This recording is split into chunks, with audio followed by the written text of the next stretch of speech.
Hey guys, tonight we're going to drift, very slowly, into the heart of ancient Babylon, a place where your sense of time is about to be turned entirely on its head.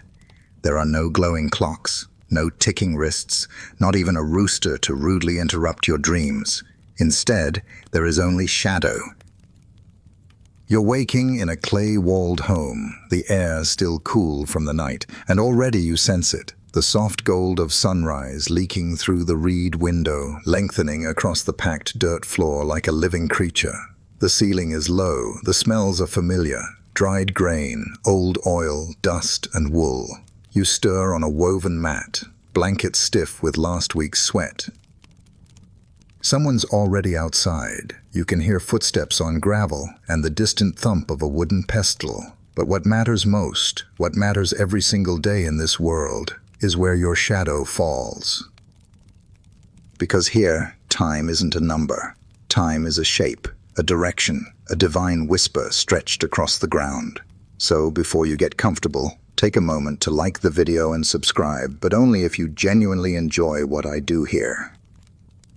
And if you're listening from some far-flung corner of the world, drop your location and the local time in the comments. I love seeing where and when you're all tuning in from. Now, dim the lights, maybe turn on a fan for that soft background hum, and let's ease into tonight's journey together. You step outside into the sleepy, caramel-colored dawn. The city of Babylon yawns before you, its mud-brick walls glowing in the early light, alleys still cool and quiet, and a smell of last night's fires clinging faintly to the wind. Somewhere out of view, the Euphrates River murmurs with lazy purpose. But your eyes are drawn not to the horizon, but to your feet. More specifically, the line growing beside them, your shadow. It's alive. It's telling you something. This world doesn't just observe time, it listens to it, measures it, prays to it, and above all, fears what it means when time misbehaves. Because if the shadows grow too long, too fast, or not at all, well, that's usually when someone dies. Not out of coincidence, mind you, out of belief. In Babylon, you learn quickly that shadows don't just fall, they speak. Stretching, shrinking, and bending with the whim of the gods, they become the clock, the calendar, the weather forecaster, the cosmic judge. You don't say it's 9 a.m., you say, the shadow of the gnomon kisses the second line. You don't check your watch, you check the temple courtyard and squint toward the obelisk. No sun. Then no meetings, no trade, no verdicts. The city slows into dread.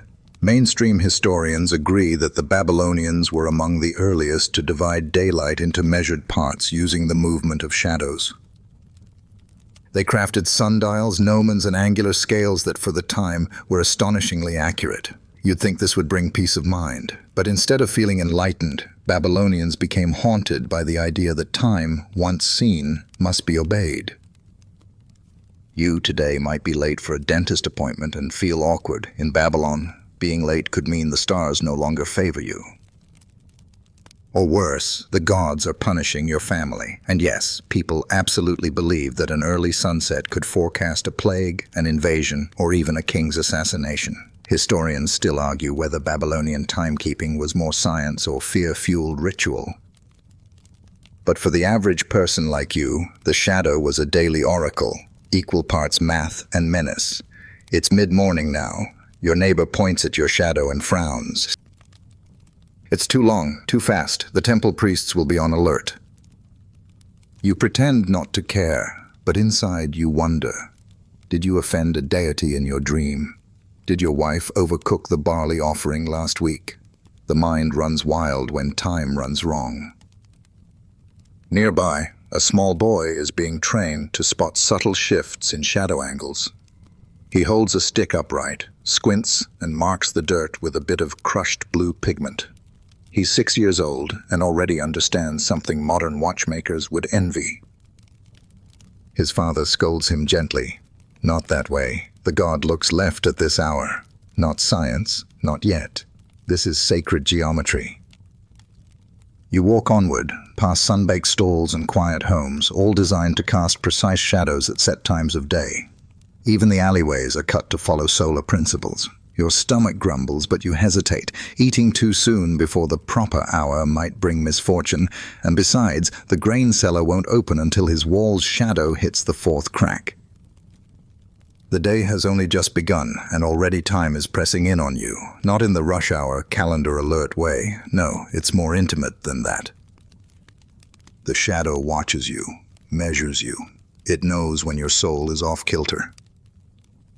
And somewhere high above, beyond the smoky haze, the priests are already climbing the temple steps, peering down at the city's stretching shadows, murmuring prayers not for peace, but for alignment.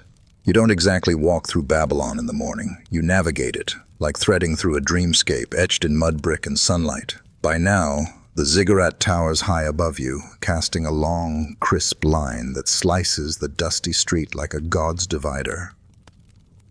Every Babylonian knows this place, Itamananki, the stepped pyramid that scrapes the sky. And today, you're climbing it. You shuffle up the broad stone stairs, your sandals barely gripping the worn edges. The higher you go, the hotter the breeze becomes, like the air is learning to bake. At the top, the city stretches beneath you. Courtyards in geometric patterns, smoke drifting from bread ovens, the Euphrates curling lazily off to the west. But what matters here isn't the view. It's the light, or more precisely, how it bends around the bricks. The priests are already gathered, silent, alert, robes soft as feathered clay. No one speaks unless the shadow gives them permission. You watch as one priest raises a tall pole, the ancient gnomon. Another drops to his knees, marking the edge of the shadow in chalky red. The rest just wait. Some murmur prayers. One has a goose feather tucked behind his ear for luck. Mainstream scholars tell us these priests weren't just religious leaders. They were timekeepers. In a city where commerce, sacrifice, and even bathroom breaks were scheduled by shadow, these were the folks who told everyone what kind of day it was going to be. And if they got it wrong, cities fell, kings died, or worse, people started doubting the gods. There's an eerie power in that silence, broken only by the occasional coo of a rooftop pigeon. And you, lucky visitor from the 21st century, are now expected to assist. A priest hands you a stone rod and points to a grid carved into the terrace. You hold it up. Nothing happens. Then there it is. The shadow bites across a line. Someone gasps softly. You just told time. You expect applause, maybe a pat on the back. Instead, the priest squints and mutters something that sounds like inauspicious. Great. Your first act in ancient Babylon, and you've possibly predicted war, or a blight, or the king's gout returning. The priest gives a tight smile and takes back the rod. They consult a large clay tablet, covered in what looks like chicken scratch, but is actually cuneiform. Dense lines, wedge-shaped impressions, and a whole lot of serious math. These aren't just signs, they're schedules. Imagine a city council meeting run by sunlight and fear. That's your morning briefing. Historians still argue whether these ceremonies were actually used to track hours, or if they were mostly symbolic rituals wrapped in divine theater. One camp says the Babylonians were practical geniuses, organizing time for agriculture, tax collection, and religious festivals. Another insists it was more about spectacle and psychological control. After all, if everyone believes the sun is speaking to priests, that belief becomes a form of power. You descend the ziggurats slowly, heartbeats slightly elevated. Whether the shadow was auspicious or not, people are watching you differently now. A market woman offers you a fig with a cautious glance, as if uncertain whether touching your hand might transfer a bad omen. At street level, the shadow of the ziggurat looms like a deity's arm across the neighborhood. Children jump across it like it's lava. Elderly men refuse to cross it at all. Some people pause and bow as they pass through. It's a daily dance of reverence and paranoia. By now, the sun is high enough to create what Babylonians called the perfect cut, when shadows reach their shortest, almost vanishing beneath the feet. This moment, around noon, was sacred. not because of lunch, but because the gods were believed to be watching most closely then. Decisions made in this time were said to carry weight into the next season. You pass by a small shrine where a man sits cross-legged, eyes closed, arms spread to catch as much shadow as possible. Not sunlight, shadow. He's hoping to align his personal fate with the divine outline of time. It's both beautiful and a bit terrifying. There's a fringe theory, quirky maybe, that some Babylonians believed shadows were not cast by you, but rather revealed you. That your essence, your very timeline, was stitched into the dirt in elongated form. They didn't think time flowed, they thought it curved, around corners, through minds, across walls, and shadows were the only maps you got. You find yourself looking down again. Your own shadow stretches slightly to your left, peaceful, honest. Or maybe deeply offended that you don't know what it's saying. Either way, it continues to speak in silence, and you begin to wonder if it's measuring you, too. Somewhere behind you, bells begin to ring, not to mark time, but to mark agreement. The shadows align. The priests agree. Today the city may continue, for now. You wake again, though you're not sure you slept. Time here doesn't pass with ticking or beeping. It slides, like the sun's slow reach across the bricks. You're reclining in the shade of a fig tree now, along a quiet lane near the temple garden. But even in rest, you're watched, not by people, but by shadows. The nearby wall throws a broad gray stripe that swells and leans, like it's breathing in sync with you. The line has moved since you last looked, which means something important. The next ritual is coming. You're not alone. A group of temple workers gathers in the distance, not priests. These are scribes, runners, calendar makers. These are the minds that keep Babylon on schedule. You stroll over and listen in, pretending to examine a cracked water jar, but really you're eavesdropping on the sacred gossip of the timekeepers. They're arguing, not loudly, just the usual temple squabble over a handful of minutes. Was the shadow a finger's width past the third mark, or just touching it? One man insists that the earlier reading was flawed due to morning haze. Another blames the pigeons nesting on the sundial. It would be funny if it weren't so serious. You've probably never considered pigeons as agents of temporal chaos, but here, one bird sitting on the wrong ledge might throw an entire calendar out of sync. Historians still argue whether these readings were just seasonal guides, or whether every tiny measurement truly rippled into royal decisions. You're leaning toward the second. These guys look stressed. One elder, clearly the senior scribe, takes out a narrow stylus and begins scratching fresh calculations onto a clay tablet. You peer over his shoulder. Numbers and symbols blur together like ancient Sudoku. He mutters something about adjusting for solstice drift. It's July. The sun is aggressive. And now, even time is sweating. Mainstream fact, the Babylonians divided the day into 12 parts of daylight and 12 of darkness. Not equal hours like we have, but variable ones depending on the season. So a Babylonian hour in summer might feel like 90 modern minutes, while in winter it shrinks. Try planning dinner parties under that system. It's no wonder that shadow reading became a political and theological minefield. A king's reign, a priest's influence, a merchant's pricing, all hinged on the agreed-upon moment when the sun touched a particular line on a courtyard floor.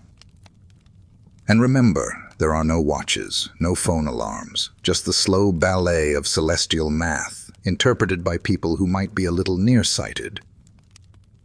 A young boy, no older than 10, is practicing with a wooden gnomon nearby. His job is to align it perfectly with the temple's sacred grid, but he's nervous. His hands shake. He drops the gnomon, then tries to pretend he didn't. You watch the elder scribe give him a withering look. That one mistake could shift the temple feast to the wrong day. You sit in the dirt beside them, close enough now to see the etched lines in the training slab. It's not just random carving. There's geometry here, a blend of circles, arcs, and strange dots that remind you oddly of crop circles. Babylonian timekeeping wasn't just functional, it was beautiful. Sacred math, etched with devotion. And yet the system had one major flaw: clouds. A single overcast morning could upend the city's schedule. That's why every major temple had backup sundials, angled differently to catch light from other directions. It's also why ritual shadow watchers were trained to predict the sun's path even on cloudy days. Guesswork dressed up as theology. You admire their confidence. Someone nudges you. It's the boy. He's pointing to your shadow, specifically how it overlaps the gnomon now. He beams. You've accidentally helped him pass his test. A priest nods approvingly and mutters something about omens. Great, you're a walking calendar now. You wander off, feet crunching softly on sun-baked gravel, and end up at a shaded stall where water is being poured into clay jars. The merchant doesn't greet you. Instead, he checks the shadow under the awning before pouring your cup. Apparently, drinking too early in the day might invite throat curses. Good to know.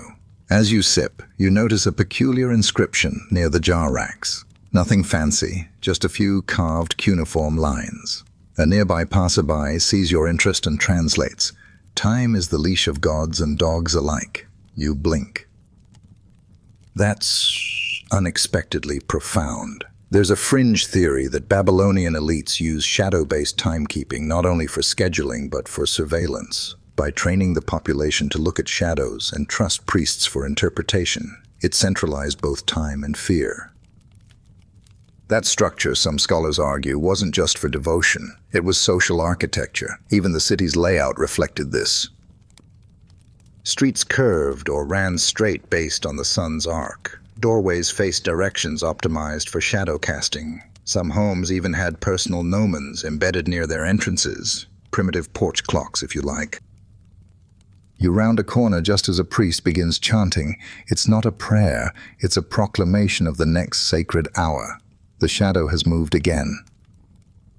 Something's about to begin. The chant echoes through the narrow streets, a low rhythmic pulse that rolls across rooftops and settles into courtyards like dust. You pause under a faded awning, letting the sun-warm shade cling to your skin. You're not sure what's starting, but you're sure you don't want to be late. Not here. Not in Babylon, where being late isn't just rude, it's possibly sacrilegious. You follow the sound, joining others who drift through the winding alleys with the same mild concern, like people drawn by the smell of something faintly burning. Turns out, it's a public ritual, a simple one, nothing too bloody or loud, just a group of priests assembling to mark a time shift in the city's daily cycle. You edge closer, curious. The square is already half in shadow. This is no accident. Babylonian architects designed their ceremonial spaces to align with specific sun angles during specific times of year. A courtyard shaded exactly halfway at this hour is not just symbolic, it's proof that the gods are paying attention. A priest steps forward and taps his staff 3 times. Silence falls. Everyone watches the obelisk at the center of the courtyard. You can't see what's changed, but a scribe nods solemnly. Apparently, the shadow has reached the 2nd division. It's now the 6th hour of the day. Mainstream historians often note the elegance of Babylonian time division. They didn't use fixed-length hours like us. Instead, their daylight hours stretched or shrank with the seasons, always maintaining 12 per day. It made them excellent observers of astronomical patterns, but not so great at scheduling naps. You'd never really know how long an hour felt until it ended. One priest begins pouring water into a series of bowls, Babylon's alternate method of measuring time, the water clock, or clepsydra. You've read about them, sure, but seeing one in action is oddly thrilling. The water drips with painstaking slowness, each drop a heartbeat, each bowl marked with faint lines. When the water hits the right mark, it's time for the next chant. It's soothing, like watching time melt. You glance up, surprised to feel the city leaning into this moment with you. No one speaks. Even the children, normally buzzing like flies, stand still. The ritual is not flashy. But it is precise. One man lights a bit of incense and waves it over the sundial. Another adjusts a linen banner to catch the light exactly.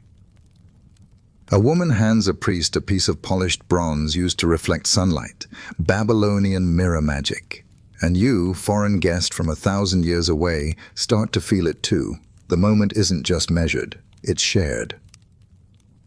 Of course, not everyone is here because they care. Some folks linger on the edges, clearly waiting to see if the shadow hits the right line to open the beer stall. That's right. Drinking times were often dictated by temple-approved hours. It wasn't about safety, it was about order. A proper society drinks only in sanctioned light.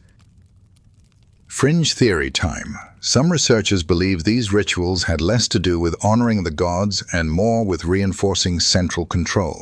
By anchoring daily routines to shared shadow events, the temples could maintain rhythm across a sprawling, diverse population, a temporal leash disguised as divine choreography.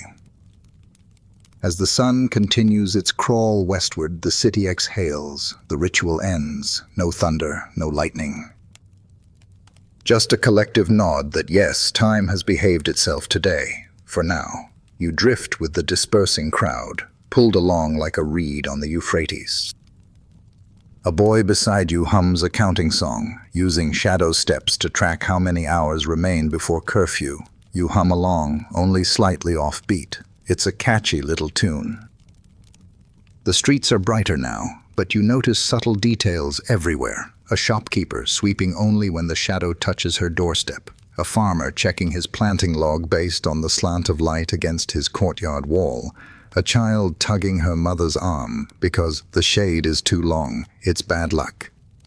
One corner of the city, known as the Silent Court, is empty by design. That's where the high priest conducts his shadow readings when stakes are especially high. You peek in and see nothing but empty space, except for the giant sundial etched into the ground, ringed with symbols you don't recognize. It looks like something out of a dream, a clock for gods, not people. You've heard, though no one will confirm, that this space is sometimes used to decide royal guilt. If a king's shadow hits the wrong mark on the wrong day, it could spell disaster. You wonder how many rulers adjusted their court schedules based not on politics, but on whether the sun approved. A breeze picks up as you make your way back toward the main thoroughfare. The heat lifts just slightly, and with it the sense of tension that clung to the ritual. You're learning. Time here isn't a straight line. It's a spiral, a wave, a negotiation with the heavens. You pause at a vendor's cart, eyeing some grilled leeks. The seller gives a tiny bow. Good time for them, he says, glancing at the nearby temple wall. The shadow has just touched the food stall's marker. It's officially snack o'clock in Babylon. You're beginning to see the pattern now, how time in Babylon flows not from clocks or bells, but from the sun itself, dragging shadows behind it like the long tail of a divine lion. And here, in this sun-drenched plaza near the market gate, that tail controls more than just meals or rituals. It controls people. A merchant beside you clutches a pouch of barley, eyes darting nervously toward the temple's shadow marker. He's not looking for thieves. He's waiting for permission. Not from a person, but from the angle of the sun. Only when the gnome's shadow kisses the designated stone will he step into the center and begin selling. Until then, he waits. And so do the others. Dozens of them, arms crossed. Bags full, coins twitching in impatient palms. This isn't some mystical hesitation. It's law. Babylonian markets ran on solar logic. Transactions outside the allowed hours were often invalid, or worse, considered curses in motion. If you bought a lamb when the shadow was angled just so, well, best hope you weren't buying a bad omen along with it. Mainstream historians agree, shadow-regulated markets were a means of synchronizing a city's economy. When everyone began and ended business at the same sun-marked moment, prices stabilized, disputes dropped, and social order hummed along like a bronze-stringed lyre. But of course, nothing in Babylon is ever just practical. A woman next to you whispers a phrase, something about a trader who sold onions a minute early and lost all his teeth within the month. You're about to chuckle, but she isn't joking. You turn toward the obelisk, its shadow now inches across the sun-worn cobblestones, stretching slowly like a great finger of time pointing at each vendor in turn. When it finally touches the market's boundary stone, there's no horn, no gong, just a soft sigh as the crowd begins to move. Bags open, coins clink. Babylon exhales into trade. You weave through the bustling market, trying not to step on any carefully drawn chalk lines. Vendors have sectioned off spaces by both shadow and status. Grain sellers in the center, spices along the west wall, tools and clay jugs tucked along the perimeter where the shadows arrive later in the day. It's not random, it's all been calculated, season by season, solstice by solstice. One stall sells nothing but time markers, carved pegs, and stone discs etched with seasonal notches. You pick one up. It's warm from the sun, oddly heavy. The seller explains that it's for aligning your home shrine's shadow with the temple's master sundial. A portable faith clock, if you will. Nearby, a boy is reprimanded for buying fish before the appointed hour. He tries to protest, claiming his shadow was shorter at his house. The merchant snorts. Your house is cursed, then. Arguments like this aren't unusual. In fact, fringe historians point to these squabbles as evidence of early time zones, micro-regions of shadow difference that sparked debates not unlike our modern confusion over daylight saving time. As the sun climbs higher, a hush rolls through the crowd. Something's about to happen. You glance around, following the motion of dozens of heads turning eastward. There, near the temple's steps, a group of white-robed officials has appeared. They carry scrolls, rods, and one particularly nervous chicken. You don't want to watch, but you can't help it. This is a shadow reading judgment, a legal proceeding not in a courtroom, but in open sunlight. The chicken's role is unclear, and frankly you're too tired to ask. But the matter at hand involves a property dispute, and the outcome depends on when the obelisk's shadow reaches a certain marker. Everyone waits. Tension hums. The scrolls are opened. Words read. The sun moves. Slowly, deliberately, the shadow creeps forward. Finally, it strikes the mark. The judge raises his hand. It is done, he says. You're not sure what exactly is done, but you can feel the crowd relax. A wrong hour might have meant seizure of land, or worse. Time has judged, and for today, it judged gently. It's easy to joke about such things from the modern world, where satellites synchronize our phones and courts run on schedules unaffected by the sun. But here, in Babylon, time itself is an authority, a witness, and sometimes a weapon. You wander from the market into a shaded side street where a few people linger, whispering. They talk of an eclipse predicted for next month, and the consequences if the priests miss the timing by even a few minutes. Last time, they say, someone drowned.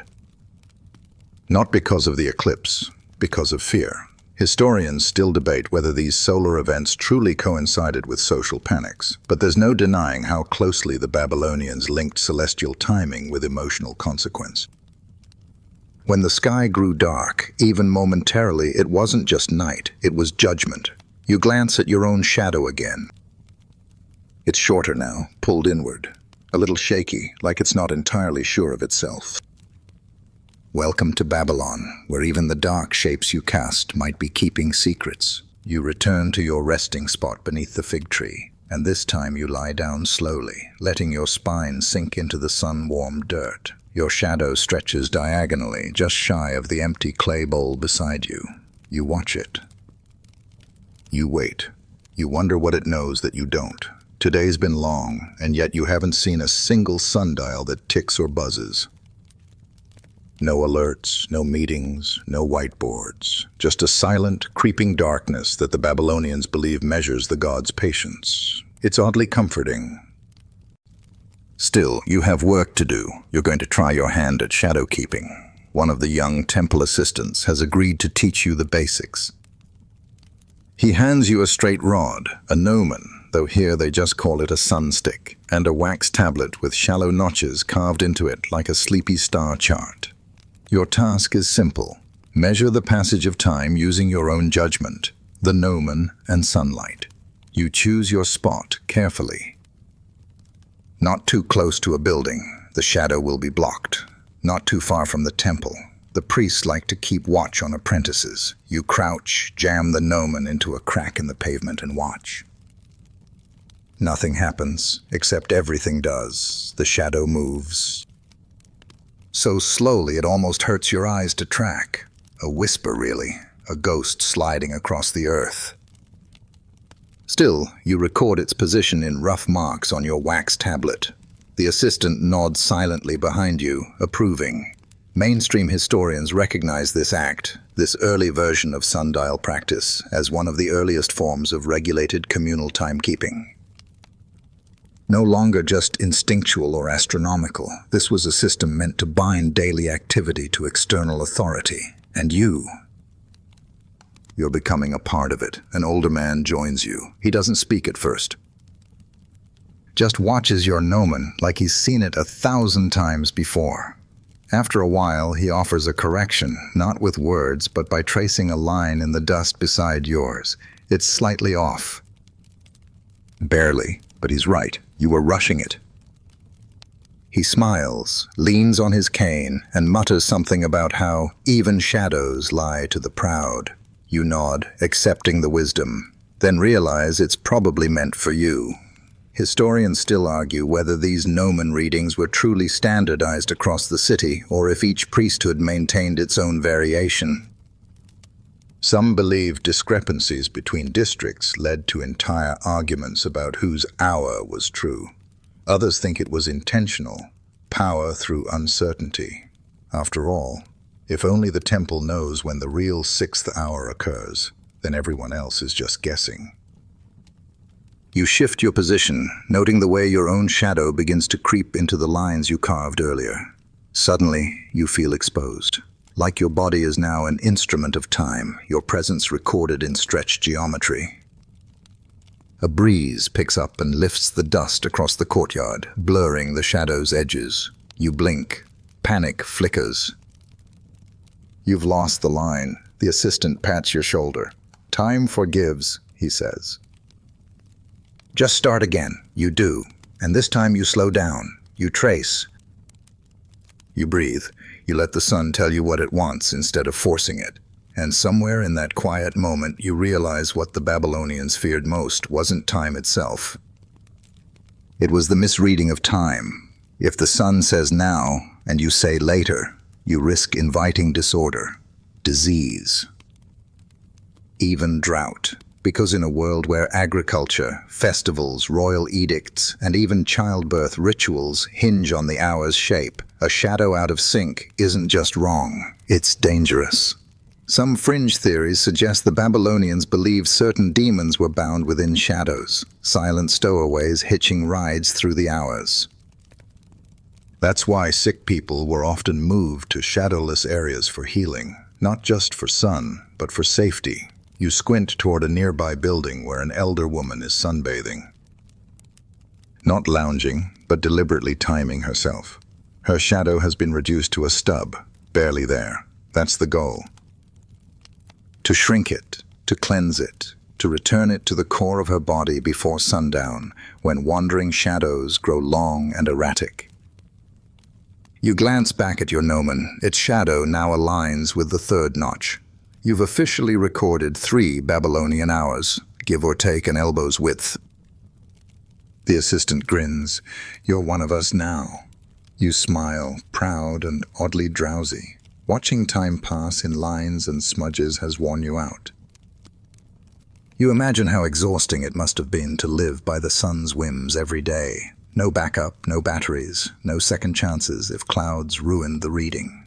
Still, there's peace in this slowness, this sacred attention. You tuck the wax tablet into your robe and rise, watching your shadow follow. The first thing you notice is that everything has gone quiet, not silent. There are still the rustles of cloth, the occasional low bleat of a distant goat, the gentle scrape of someone's sandals on stone, but quiet in the way a city gets when everyone starts paying attention to the sky.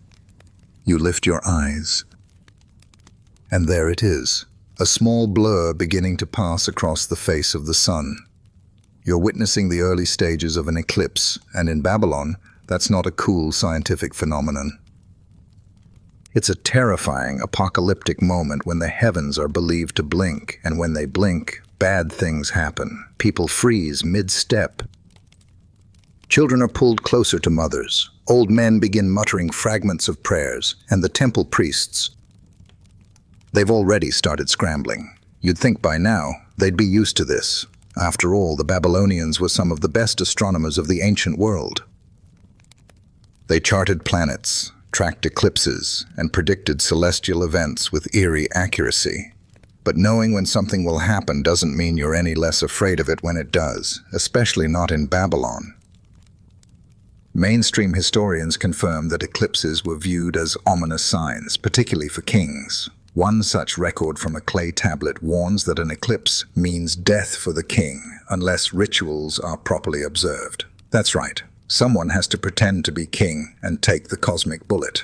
And now, as the sky dims and a strange silvery light falls across the ziggurats' shadow, you watch the temple scramble to find their stand-in.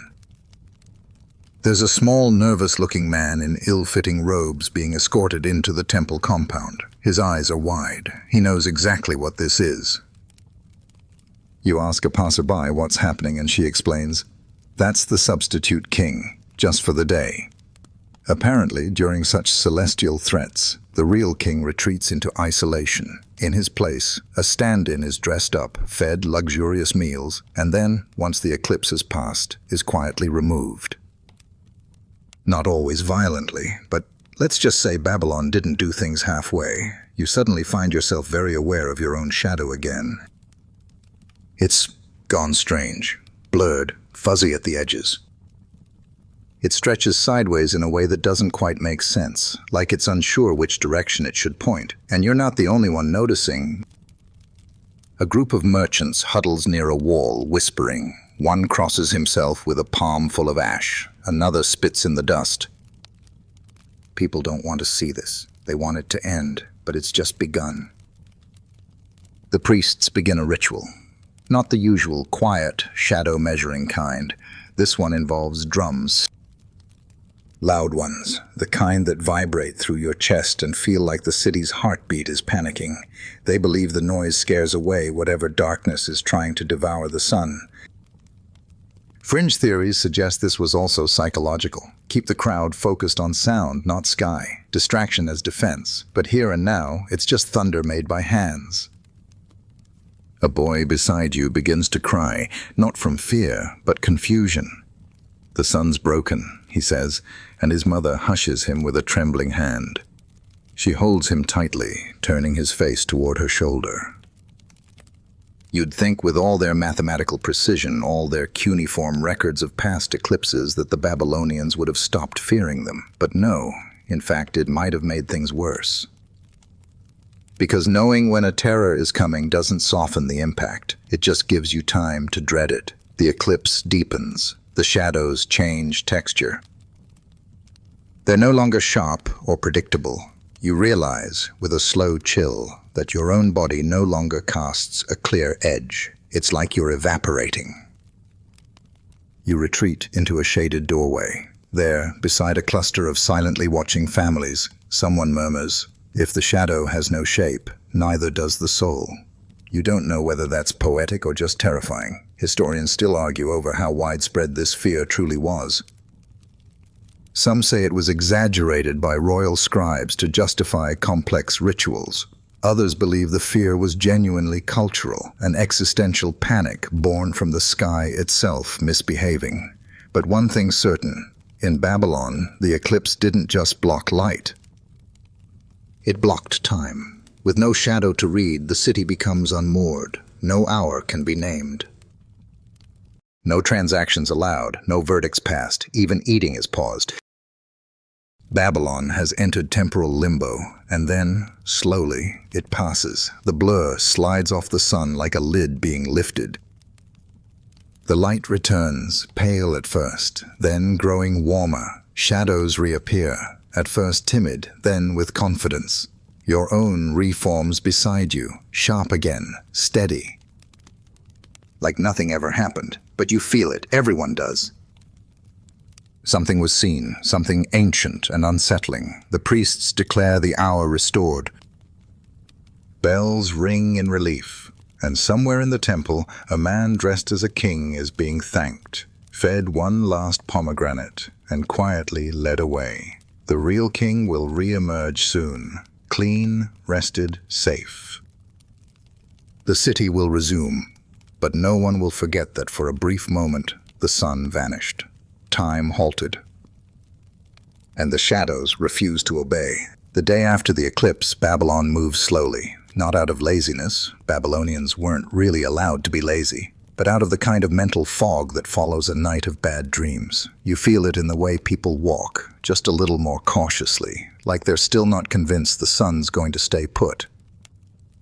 Even the pigeons seem quieter. You're wandering through a different part of the city now, nearer the Scholars' Quarter. It smells of ink and wax tablets, and the narrow alleys are marked not by market stalls but by slanted lines drawn into the dust, makeshift sundials left by eager students. You find yourself in the presence of the celestial clerks, Babylon's elite stargazers and mathematicians. Their heads are bent over stone tablets carved with precise grid patterns and oddly delicate script. No robes or chanting here, just scribes in sleeveless tunics, sweat-slicked and muttering to themselves while calculating the angles between Venus and Jupiter. You're handed a reed stylus and pointed toward a slab with pre-etched boxes. Apparently, you're helping log today's shadow progression. You hesitate. What if you get it wrong? What if you misplace a mark by a finger's width and set off a chain of miscalculations that leads to the wrong planting season or a tax misalignment? No pressure. Still, you lean in, line up the edge of the tablet with the shadow of a nearby plumb line, and scratch the reed into the clay. A clean line. A mark of the hour. And just like that, you've contributed to Babylon's grand time archive. Mainstream historians know these tablets well, thousands of them, recovered from temple archives and royal library. They weren't just astronomical records, they were tools of governance. These shadow logs determined everything from feast days to flood warnings. And they were guarded with the kind of seriousness most people reserve for sacred texts. Nearby, a young scribe recites a chant, not to worship, but to remember. It's a kind of mnemonic poem used to memorize the lengths of shadows at different seasons. You try repeating it under your breath. It's oddly soothing, metered like a lullaby, but precise like a surgeon's scalpel. A debate breaks out among the scribes, low-voiced, but intense. Someone's questioning the alignment of a recent star chart with the shadow data. Was the reading taken too early? Did yesterday's eclipse interfere with the angle? Did someone accidentally rotate the slab? You'd think they were arguing about politics or treasure. But it's just time, or rather how time was read. Historians still argue about this too. Some claim that Babylonian star charts and shadow logs were incredibly accurate, built on centuries of observations and obsessive note-keeping. Others argue that, while clever, their math was flawed, their assumptions a little wobbly. One scholar even suggested that the Babylonians were essentially just winging it with confidence, but you're not so sure. The more time you spend here, the more you realize just how layered their systems were. Redundant sundials, water clocks as backups, star charts checked against wall shadows. It wasn't guesswork, it was obsession. The head clerk, a stern woman with ink-stained fingers and eyes like polished obsidian, calls for silence. She unrolls a thin sheet of hammered copper etched with diagrams. This is no ordinary shadow chart. This is a master calendar, updated each solstice and equinox. It's beautiful, mathematical, and artistic all at once, like a galaxy folded into geometry. She points to a section with a faint red mark. "Tomorrow, the 7th Division of Shadow falls," she announces. A murmur of acknowledgement ripples through the group. You glance at the mark. It's just a line. A slightly curved etching about 2 thumb widths long. But here, that's prophecy.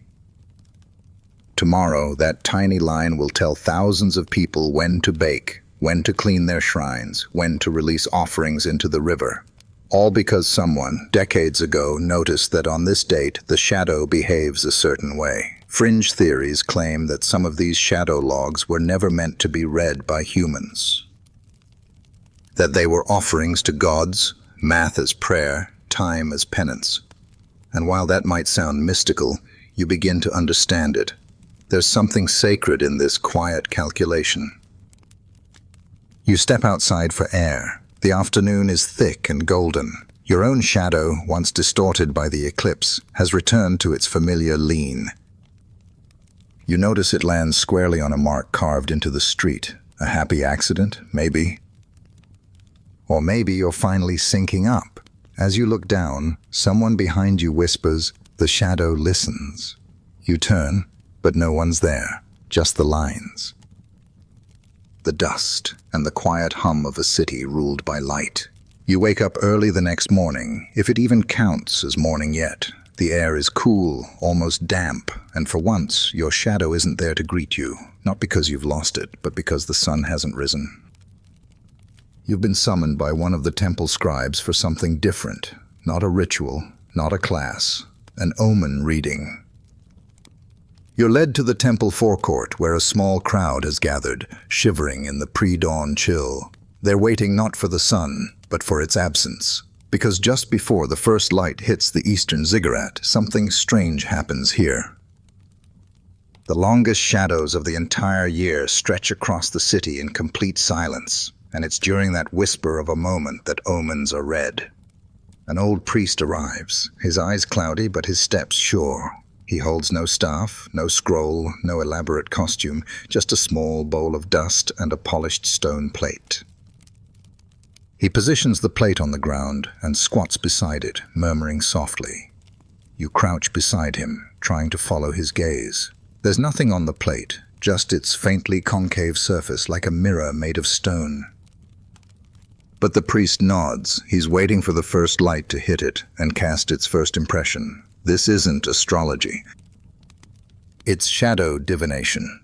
Mainstream historians often overlook this practice in favor of more scientific Babylonian achievements. But the omens, sheputu, held real influence. Priests would read them from liver models, spilled oil patterns, and yes, shadows. A long shadow might mean a long journey. A crooked one might suggest betrayal. No shadow. You don't want to know. A hush falls. The sun peeks over the horizon. And just like that, a long, thin shadow appears on the plate. The priest watches, unmoving, for what seems like an eternity. Finally, he dips 2 fingers into the bowl of dust and sprinkles it gently along the shadow's edge. It clings in certain places, dances in others. He smiles faintly. Then, without a word, he stands and leaves. You blink. That's it? You expected a dramatic pronouncement, maybe a little thunder. But this is Babylon. The omen's been given, now it must be interpreted, and that takes time. The crowd disperses quietly. You're left staring at the dusty mark, unsure what it means for you, or for the city. Later, at a tea stall near the river, a merchant explains that shadow omens are sometimes citywide, sometimes personal. It depends on the reader. If it was crooked, she says, maybe a priest will drown. If it was straight, maybe a wedding will bring peace. If it curves and splits, she shrugs. Don't ask. There's a kind of comfort in the ambiguity. Babylon doesn't rush its revelations. As you walk, you notice that every house on this street has a shadow marker at its doorway. Some are simple, just a line etched into the threshold. Others are elaborate, with small images carved into the stone. Birds, fish, stars. You ask a passerby about them. Family omens, he says, we watch the shadows every morning. If it touches the bird first, we stay home. If it touches the fish, we trade. You begin to notice the differences, subtle things, the way some people pause before entering their homes, waiting for their shadow to bless the entry. The way children are taught to step around their parents' shadows, never through them. There's a fringe theory among historians that shadows were believed to be temporarily inhabited by ancestors, a kind of familial echo pressed into the light. That's why people flinched when others stepped on their shadow, not superstition, respect. You stop to tie your sandal and accidentally cast your shadow across a priest's path. He halts, frowns, then steps around it. No words exchanged, just a tiny, silent correction. One the city makes over and over again, every single day. You begin to see it everywhere now. At the bakery, where bread is only pulled from the oven when the hearth's shadow kisses the floor's third tile. At the barber's, where no one sits in the chair until the bench's shadow touches the far wall. Even the dogs seem to know. They nap in patterns, curling along lines of shade like they've studied the angles themselves. And it all circles back to one thing, the belief that shadows speak. Not loudly, not directly, but with just enough whisper to shape the day. Historians still argue about the extent of this shadow-based ritualism. Was it truly widespread, or just a temple habit that seeped into the streets? But after a morning like this, you no longer need to debate. You felt it, you followed it. The sun rises higher. Your shadow shifts again, not too long, not too short. Just right. By midday, the streets of Babylon shimmer with heat. Shadows become crisp, carved sharply into the baked clay roads, no longer the long, poetic swipes of early morning, but tight, angular shapes that move with the precision of blades. You squint toward the sun, and then down at your feet. Your shadow is now almost directly beneath you. This is what the priests call high judgment. You've heard whispers about this time of day. It's said that when the sun stands highest, when your shadow shrinks to the smallest flicker, your intentions are at their most exposed. No shade to hide behind, no elongated lines to distort your figure, just the truth, short and stark, beneath your feet. You're not sure how much of that you believe, but as you wander into the heart of the temple district, you see people behaving differently, slower, more deliberate. Conversations are hushed, trades are paused, even children sit still, which is a miracle in itself. In the center of a wide courtyard, a priest prepares the ground for a shadow ceremony tied to the justice system. You hang back near a colonnade, curious but cautious. Today, someone's fate will be decided by sunlight. The accused stands to one side, draped in neutral-colored linen, eyes down. A witness, an elder with trembling hands, stands on the other. And between them, etched into the stone, is the sacred triangle. This isn't a metaphor. It's an actual triangle, engraved deeply with geometric precision. The rule is simple. When the accused steps into the center at high sun, their shadow must fall within the triangle's bounds. If it does, the gods are considered appeased. If it doesn't, the punishment depends on the infraction. Mainstream historians have debated whether these trials were symbolic or binding. But records show that while not every case relied on shadows, many legal proceedings involved some sort of solar or lunar timing. The sun's angle didn't just inform justice, it embodied it. The priest raises a hand. Silence settles. The accused steps forward. You hold your breath. The shadow flickers, sharp and lean, and lands just barely within the triangle. A soft exhale ripples through the crowd. It's not relief, it's resignation. The gods have spoken. The trial ends. The witness bows slightly and steps away. The accused is led off, not in chains, but with a soft word and a folded parchment. Likely a fine or temple service. Not all punishments here are cruel. Sometimes the embarrassment of being judged in full sun is enough. There's a fringe theory that these public trials were never about divine judgment, but about enforcing obedience to natural order. By placing the burden on shadows, Babylonian leaders cleverly avoided direct blame. After all, the gods made the sun, and the sun made the shadow. You can't argue with geometry. You step carefully across the courtyard, avoiding the triangle. There's something oddly sacred about it now. You head toward a shaded portico where a scholar sits with several apprentices, all with dusty tablets and squinting eyes. They're studying shadow variance, not just the length and angle, but the emotional tone. One apprentice argues that certain shadows feel anxious based on how they fall against rough surfaces. The scholar nods, unbothered. Not wrong, he says. Everything leaves a voice print. You think about that as you drink from a shallow ceramic bowl, water so warm it tastes like sunlight itself. Around you, the apprentices chatter about measuring silent angles, the moment when a shadow is so short it almost disappears. That moment, they say, is divine. The gods stand directly overhead. Watching, you wonder how often you've stood unknowingly beneath their gaze. A soft bell rings from the temple tower. It's not telling time, it's announcing the hollow hour, the moment after high judgment when the sun begins its descent. It's the tipping point of the day. Everything after this is unmaking, de-escalation, the return to shadow. You leave the temple quarter with a strange mix of peace and unease. You've seen judgment delivered not with force, but with light. No blood, no shouting. Just a thin, dark line, cast by a body, caught by a triangle, and interpreted by a silent city. As you walk, your own shadow grows again, slightly. Just enough to make you feel like you're being followed by yourself, and you are. In Babylon, you always are. The sun begins its slow descent, and Babylon begins to breathe again. Shadows stretch, lazily now, no longer taut with judgment, but soft, elongated, almost indulgent. The heat has mellowed. So has the city. You wander through streets that glow with amber light, the sandstone walls reflecting the warmth back at you like a contented sigh. But there's still work to be done, important work in fact. Because with every setting sun comes an urgent responsibility, adjusting the calendar.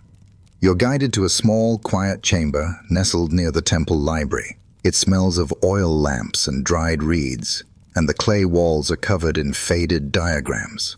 Circles within circles, rising star paths, moon phases, and long series of vertical lines marked with tiny etched animals.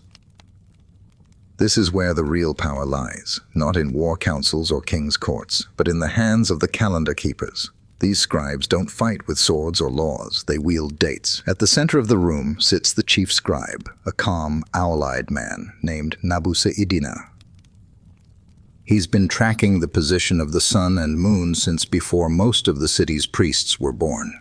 He greets you with a nod and gestures to a clay tablet that reads month 12, day 26, shadow thirds conflicted. Conflicted shadows, not good. You listen as he mutters with his assistants about something called the extra month. It turns out that Babylon's lunar calendar, while elegant, doesn't match up perfectly with the solar year. So every few years, they insert a 13th month, just slide it in like a polite cosmic afterthought. But when? That's the issue. The timing has to be perfect. Too early, and the harvest schedule collapses. Too late, and the omens will be off. Mainstream historians agree that Babylonian timekeepers were some of the earliest to implement intercalary months, basically the ancient version of leap years. But while we add a day every 4 years and move on, in Babylon, these decisions are wrapped in drama, ritual, and no small amount of anxiety. You're handed a stylus and a wax tablet to help chart today's shadow progression against the moon phase readings. You do your best to keep your lines neat. A few assistants lean over your shoulder, whispering about slippage and lunar overlaps. One of them coughs. Historians still argue about the correct year for that one eclipse. You wonder if anyone ever truly agrees on anything in this room. Nabu Sayyidina eventually draws a firm line in red ink across the edge of a massive tablet. "Insert it," he declares. "The 13th month shall begin next moonrise." The scribes nod solemnly. One begins preparing a formal announcement for the temple steps. The city will soon know. A whole new month, just like that.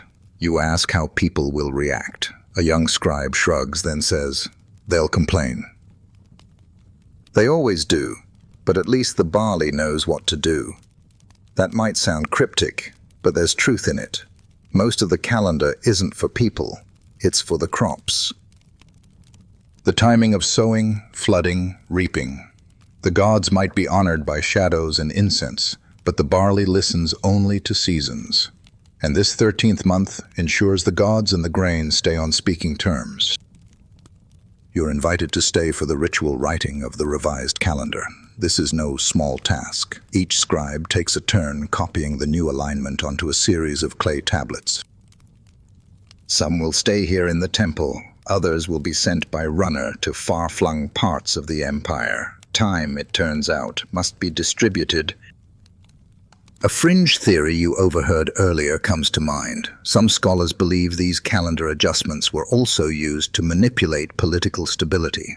By extending a king's final month in power or delaying a bad omen's arrival, priests could subtly alter the fate of nations. You look again at the red line on the tablet. It's just clay, just pigment, but it might be the most powerful decision made in Babylon all year.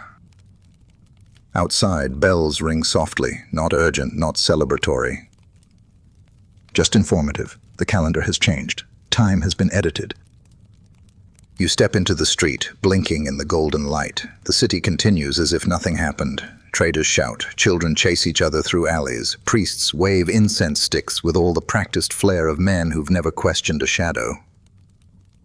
And yet the future is now different. Somewhere, a wedding will be postponed, a harvest delayed. A death ritual rescheduled, all because a shadow fell 2 finger widths past its expected mark. You watch your own shadow grow long behind you. It's calmer now, less jittery than it was at midday. Maybe it's accepted the new month already. You smile. You haven't just observed Babylonian time, you've helped it shift. As the sun begins its descent toward the horizon, Babylon prepares for the night. Not with electricity or moonlit strolls, but with calculation. You notice it first in the way shopkeepers begin to shift the orientation of their wares, angling baskets and benches to catch the last useful rays. Lamps are trimmed. Shadows creep longer, and the priests, they start climbing. Yes, climbing. Because when the sun gets low enough to kiss the city's edge, it's time for the most delicate shadow reading of the entire day, the closing omen. You find yourself drawn once more toward the towering ziggurat, Etemenanki, its steps glowing red in the slanting light. The priests are already halfway up, robes tucked to their knees, as they hurry to reach the top before the sun disappears entirely. You climb too, your calves protesting, breath short. But when you reach the summit and turn back toward the city, you understand why they make this effort every single evening. From this high, Babylon is laid bare, its rooftops glowing, its river like a molten ribbon, its long shadows slicing between buildings like brushstrokes. But it's not the view that matters, it's the last line. The chief priest approaches the altar at the very edge of the terrace, where a thin rod is set into a notch on the stone platform. This is the final nomen of the day, the one that will mark the shadow's sleep, the last official hour of sunlight. Mainstream historians have detailed this ritual in fragmented tablets, a small ceremonial procession, the lighting of a torch beside the nomen, and a reading of the evening passage, a poetic record of the day's end. You watch as the priest traces the shadow across a stone slab that's been polished smoother than glass. He marks its final tip with red ochre, and then, without fanfare, nods. It's done. Day is over. Time, at least in its active form, is officially at rest. But here's the twist. The night is not lawless. You're invited to stay for the second half of the ceremony, held just below the summit in a quiet, incense-filled chamber. Here, the city's night watchers, men and women trained to track stars, listen for irregularities, and monitor the midnight rituals, gather to discuss what comes next. Nighttime in Babylon is measured just as precisely as day. The Babylonians divide the night into 3 watches, each with its own mood, omens, and duties. And each watch begins and ends not with bells or shifts, but with celestial markers. The first watch starts when the shadow disappears completely and a certain star becomes visible. You're told to look west, where Venus now hovers just above the horizon, glowing faintly. The first watch begins. Fringe historians often romanticize these night watchers, calling them the insomnia scribes, or midnight priests. Some say they worked in secret, channeling dreams or receiving visions. But what you see here is less mystical and more practical. People with charts, wax tablets, and excellent eyesight. They track passing stars, count lamp flickers, and record even the subtlest moon shifts with sleepy precision. You're handed a clay disc etched with concentric rings. It's a star calendar, a visual tool for estimating which constellations should rise during which months. Your guide shows you how to align it with the skyline. Slowly, nervously, you rotate the disc. There it is, Orion's belt. The room acknowledges your find with soft nods. No applause, just quiet validation. You've contributed to the watch. One watcher reads aloud from a tablet, a list of known night omens. If Mars rises redder than usual, avoid traveling. If the moon casts double shadows, livestock should not be moved. If no stars appear before the second watch begins, fasting is advised.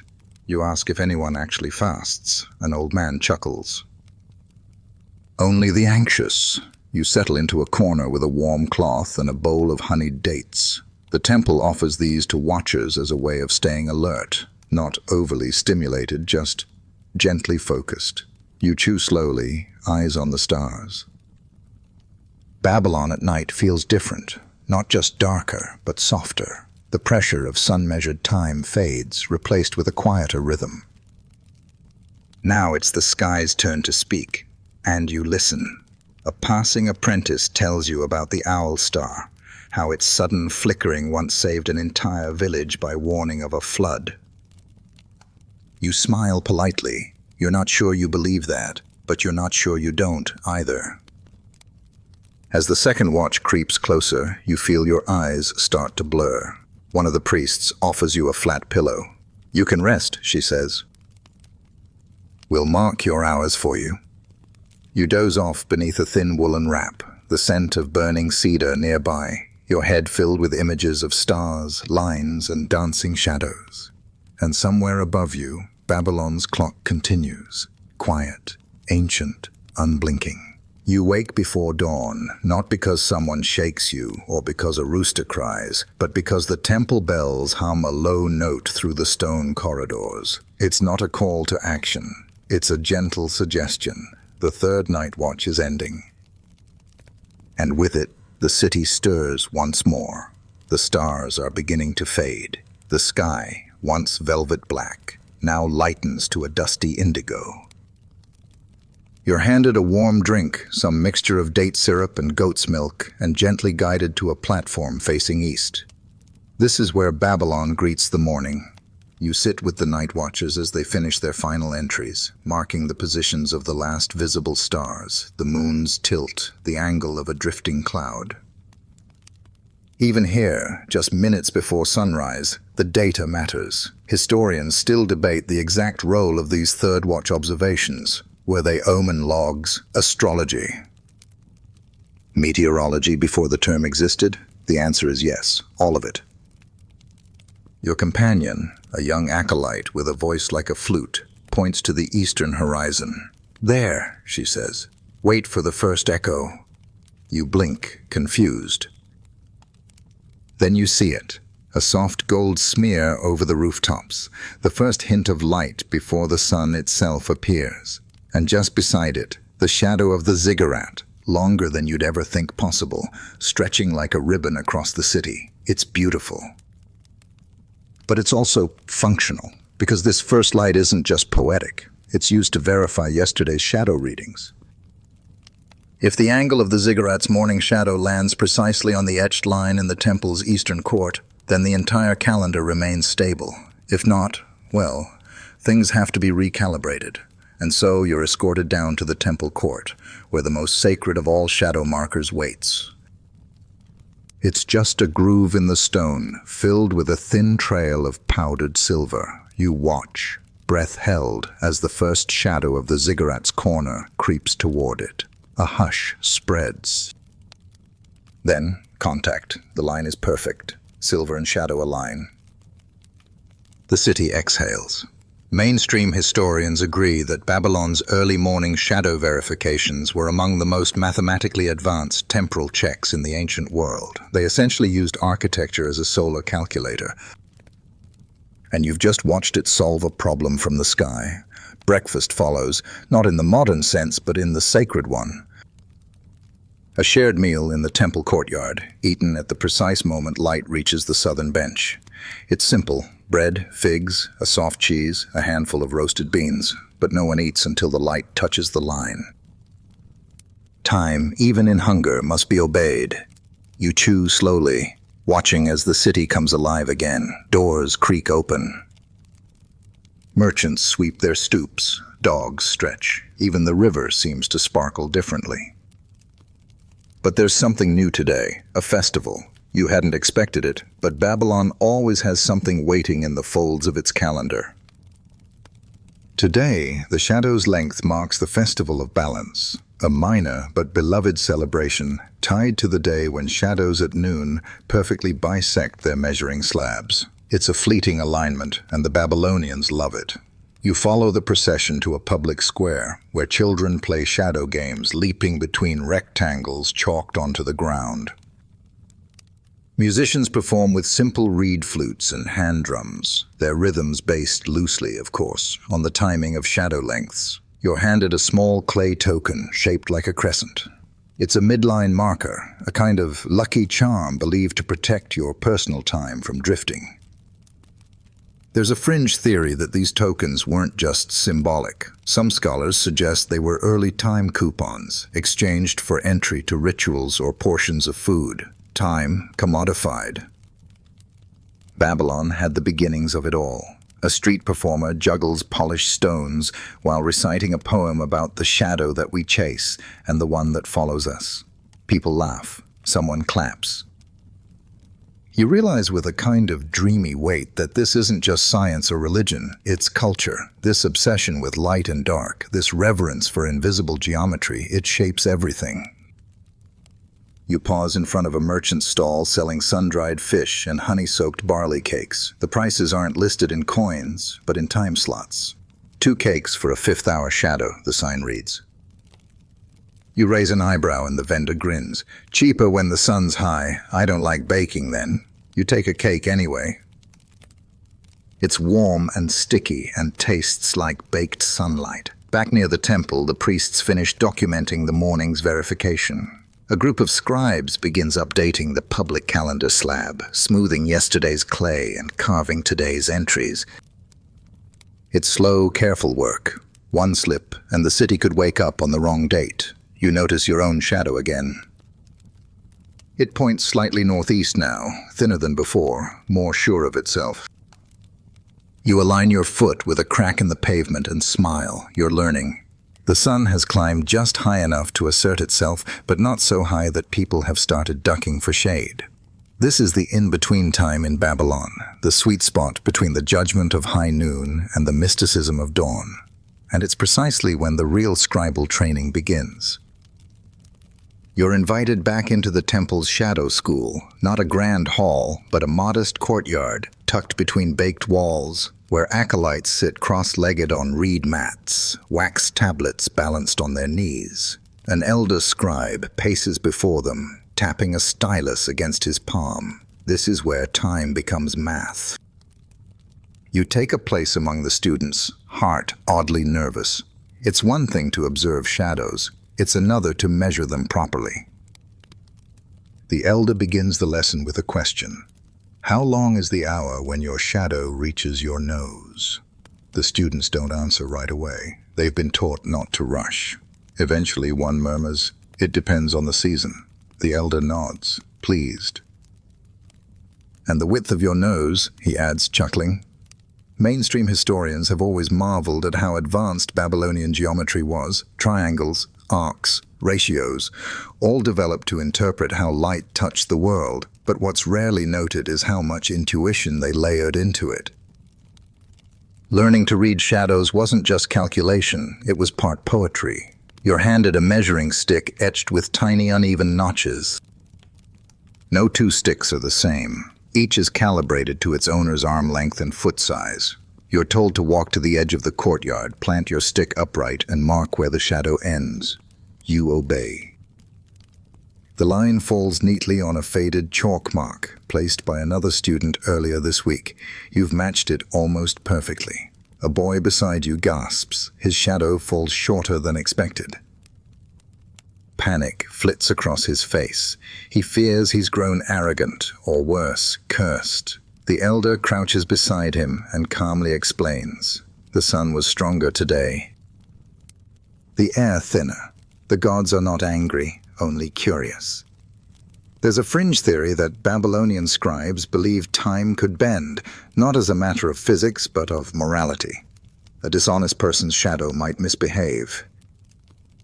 A virtuous one? More predictable. Whether or not that's true, it's clear the line between science and story is delightfully blurry here. You sit with the class as they work out the day's fourth quarter arc ratios, a mouthful of numbers that help track afternoon light's curve against temple walls. One girl begins reciting a song to remember them. First the wall, then the street, third the goat that likes the heat. Everyone joins in. It's absurd and brilliant. You're beginning to realize that time here isn't just a tool, it's a language, and the Babylonians were fluent. A boy taps your shoulder and asks if your shadow ever moves when you're not looking. You tell him yes, always. He nods solemnly. Mine too. The elder scribe calls everyone inside. It's time to review the oldest tablets, the ones so brittle they must be handled with cloth and breath held tight. You're shown one with wedge marks barely visible anymore, but you're told what it says. A record of the shadow cast during the final morning of King Amisaduka's reign, over 1,000 years ago. The entry doesn't speak of war or death, but of angle. The shadow leaned one arm's width west and returned before the goat bell. That's it.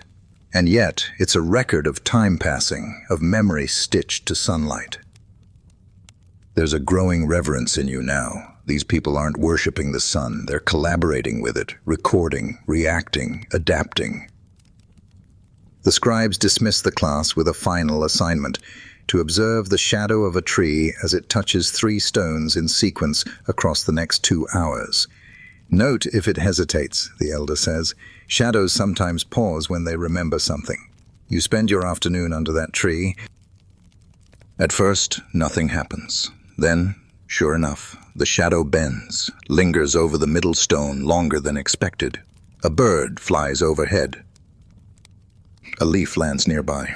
You write this down like it matters, and here it does. By late afternoon, the tree's shadow has slid to the final stone. You report your findings. The elder reads them, then grins. You see, the tree remembers. You walk home through the amber light of Babylon's waning sun. Shadows stretch before you, slow and sincere. You pass a young couple placing flowers along the line of their doorway shadow. It's their anniversary, measured not in dates, but in how many times the sun has crossed their home, just so. Your shadow follows you faithfully, touching each line, each crack, each threshold. You've learned to listen to it. By the time evening arrives again, you've come to understand a strange truth. In Babylon, even sleep is scheduled by shadow. You're back at the household where this journey began, tucked into the quiet residential quarter of the city. The walls are thick with heat, still radiating the day's sun. The rooms are small but purposeful, each niche, each beam positioned to capture or resist light depending on the time of year, and tonight that matters more than ever. You're invited to take part in one of the most peculiar and intimate rituals of Babylonian life, the sleep alignment. You might think bedtime is a personal thing, tied to how tired you feel or whether you've run out of things to do. Not here. In Babylon, the hour you choose to sleep, and even the direction you face, is informed by the position of shadows and starlight. Your host, a thoughtful man with wiry hair and a soft voice, explains it like this. When your shadow reaches the foot of your sleeping mat, the soul prepares to travel. You don't question it, you simply nod and follow his lead. Inside the home, the sleeping quarters are arranged with uncanny symmetry. The mats are angled just so, aligned not to walls but to a small hole carved in the ceiling, a starlight aperture directing moonlight at specific hours. The shadow cast by that pale beam as it falls on the floor, it tells them when to lie down. You lie there, wrapped in a thin sheet, and wait, and soon it appears, a line of soft silver light crawling across the floor like a silent animal. When it reaches the end of the central mat, your host gives a small nod. Now, everyone reclines in unison. Mainstream historians often dismiss this as cultural poetry, not a strict rule. But clay tablets from domestic archives confirm a consistent relationship between rest patterns and light orientation. Entire families noted dreams in relation to the moon's angle at sleep onset. If you dreamt of birds when the shadow touched your left foot, it meant prosperity. If a lion came before the third quarter of the moon's arc. Beware travel. You ask whether anyone actually believes in these symbols. Your host smiles. Does it matter if they're true? We sleep better believing they are. There's a kind of magic in that. You lie still, watching the soft moonlight pattern the wall, and for the first time since arriving, your mind begins to drift, not with worry, but with rhythm. You've internalized the tempo of the city. You no longer measure time in hours. You measure it in movements. In shadows, someone begins to sing, a low lullaby in a tongue you barely understand, but it settles into your chest like a second heartbeat. It's not for show, it's not ceremonial, it's habit. A daily descent into rest, guided by observation, not obligation. There's a fringe theory among sleep historians, yes, that's a real thing, that Babylon's alignment-based sleep had psychological benefits. The regularity of it, the sky-based cues, the shared timing across family units, all of it may have reduced stress and improved sleep quality long before lavender tea and white noise machines.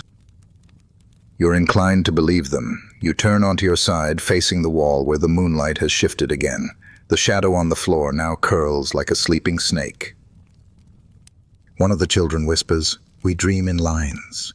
You don't know what it means, but it's beautiful. Outside, the city rests. The market is quiet. The ziggurat casts a long shadow across rooftops, now barely visible in the glow of fading starlight. The last of the watchers makes her final note, and even she bows to the dark. You close your eyes.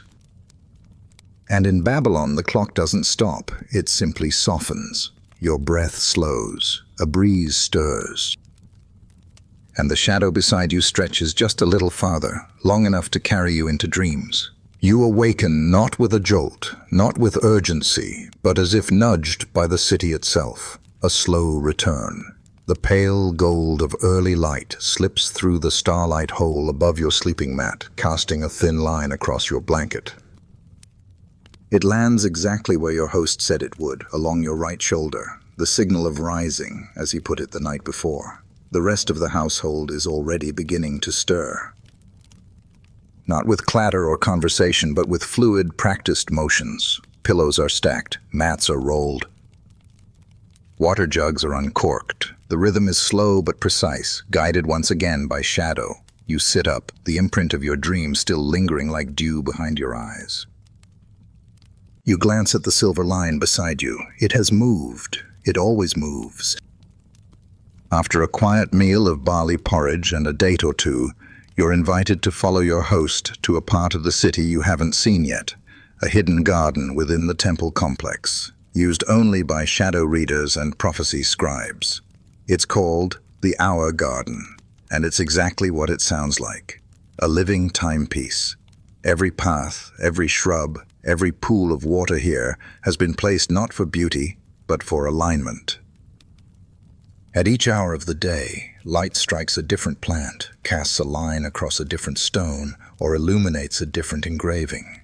You're told that walking the garden is like reading a poem, one line at a time, but only if you're patient. Your guide, a young apprentice with ink-stained hands and dust on her sandals, takes you along the third-hour walk. As you move, you notice shadows touching carved inscriptions in Sumerian and Akkadian. One slab reads, "The time of bread." Another, "When fish leave the reeds." Another still, "Avoid salt. The air is brittle." These aren't random phrases. They're seasonal instructions tied to the rhythm of daily shadows. You're walking through a living archive of advice, warnings, and blessings. Mainstream historians have argued that the Hour Garden might have been a training tool for novice timekeepers. Others believe it was a private space for the high priest to commune with time itself. A few fringe voices even suggest it was an experimental sundial scaled up to environmental size, a full-body encounter with time. Standing here, you can't help but agree. At the center of the garden lies a circular pool, still and glassy. In its surface, you can see the reflection of the temple spire, but more importantly, you see the shadow of the gnomon that rises from its edge. It's been painted faintly with gold dust, just enough to catch the eye. You watch as it leans toward a carved lily pad stone in the water. That's the hour marker. When the gold tip touches the pad, it's the 6th hour.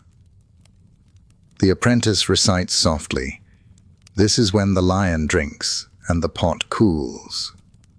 You nod, not entirely sure what that means, but feeling it nonetheless. Elsewhere in the garden, other visitors quietly make their circuits. One man walks barefoot along a gravel path marked with bronze pegs. Another presses a palm to a sun-warmed slab and hums a note. You begin to understand that in Babylon, even leisure is laced with structure, with meaning. Idleness is allowed, but not randomness. You take a path marked 8th hour of return, which leads back toward the temple courtyard. Along the way, your own shadow begins to creep toward a mosaic of blue tiles, each one representing a different phase of the moon. When your shadow touches the tile with a crescent and 3 dots, the apprentice claps softly. "You're aligned with the second phase," she says. "A good time for quiet thoughts and cleaning your teeth." You laugh. She doesn't. Apparently, dental timing is a real thing here. As you exit the garden, a small group of children enters, holding tablets and sticks. They're here to practice shadow sketching, drawing outlines of each other's shadows at precise hours, recording the changes as the sun moves. You pause to watch. One child giggles as another's shadow ears grow enormous. The elder supervising them smiles faintly. The gods have a sense of humor. There's a fringe theory that these childhood games, shadow tracing, time chants, sunspot dancing, weren't just pastimes, but early neurological training for Babylon's future scientists. You're not sure whether that's true, but as you watch a child proudly show his scribbled shadow sketch to the teacher, you think, maybe it doesn't matter. They're learning to see time. You step out into the broader city once more, blinking against the strengthening sun. Your own shadow walks with you, sharp now, assertive. It doesn't trail, it leads. And you follow it, a little more confidently than you did the day before. Time, here, is not an enemy, it's a companion. You've started to understand its habits, its pauses, its preferences. And in Babylon, that's as close as you'll ever get to mastering it. There's a certain hush that falls over the city in the late afternoon, not quite the reverent silence of temple rituals, but a kind of gentle hesitation.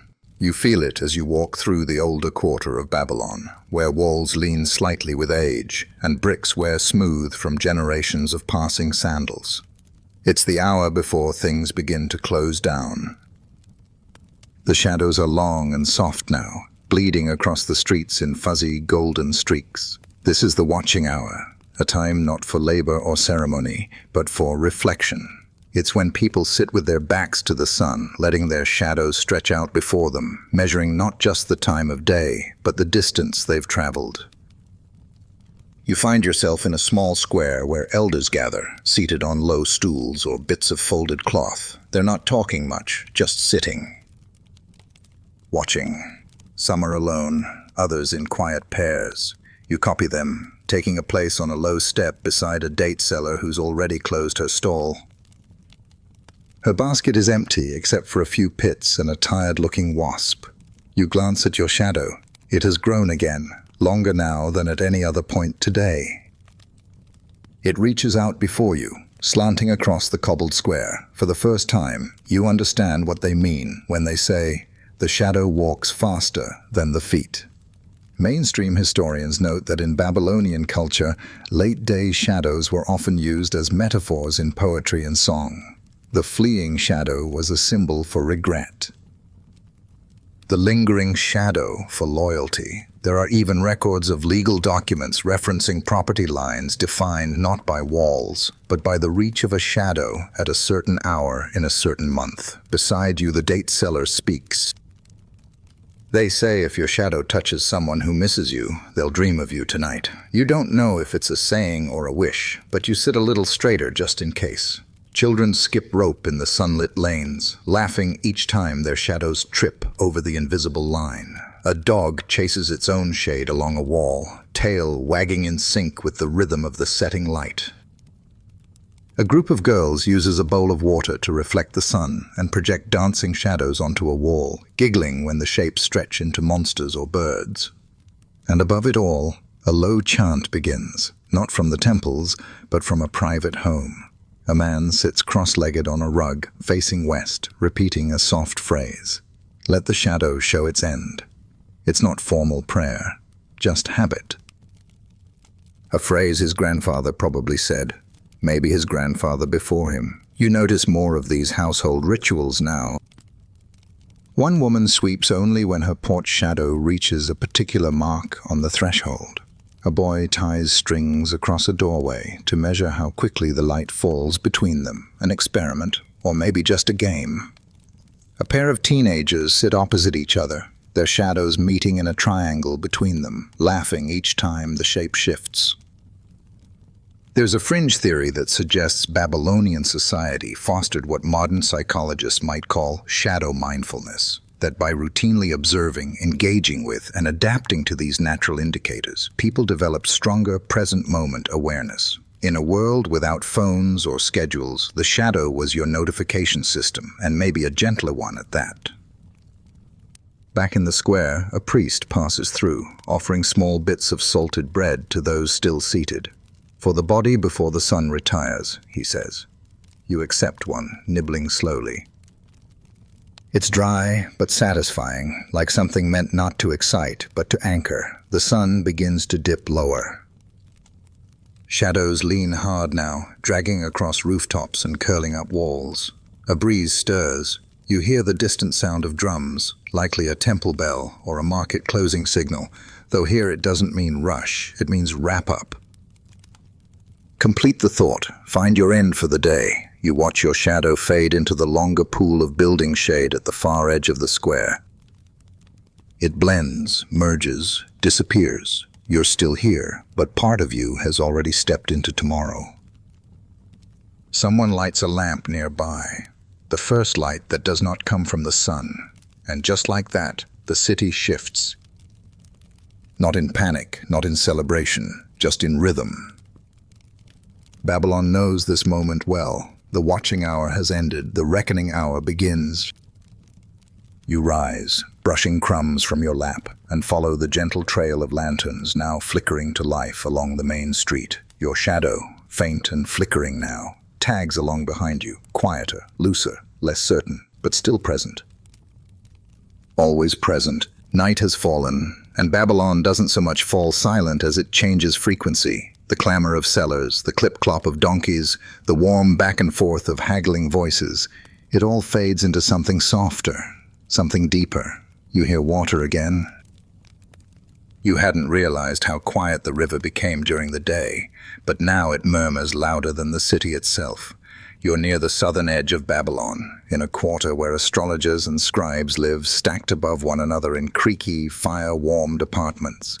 You've been invited to witness something rare, a shadow correction ceremony, which sounds, frankly, ominous. But you're told it's quite the opposite. Inside a modest chamber lit by oil lamps and scented with cedar smoke, a group of men and women gathers around a rectangular stone embedded in the floor. It's not marked with symbols. No dramatic carvings, just smooth, time-worn rock, the kind only used by generations who need it every single day. A man introduces himself as a keeper of the fifth angle. You nod respectfully, pretending to know what that means. He chuckles softly. It's just a title. I realign our block's shadow readings. The buildings shift, trees grow, time needs nudging now and then. The idea is simple but brilliant. Every few years, as city life changes the landscape, the lines and markers used for daily shadow tracking need to be recalibrated. If someone builds a new upper room, for example, it might throw shade too early across a nearby courtyard, and that messes everything up. Mainstream scholars rarely dwell on this part of Babylonian life. They focus on the calendars, the grand rituals, the cosmic cycles, but this is the unglamorous maintenance of time. The routine oil change of a sun-driven society. You watch as a series of cords are stretched across the room, aligned with holes in the ceiling where light previously entered during equinox. Clay tablets are brought in, ones with older, trusted shadow measurements. And compared to today's castings, lamps are adjusted, angles noted, and eventually the fifth angle keeper scratches a new mark into the stone. He doesn't celebrate, he just exhales. We're back on course.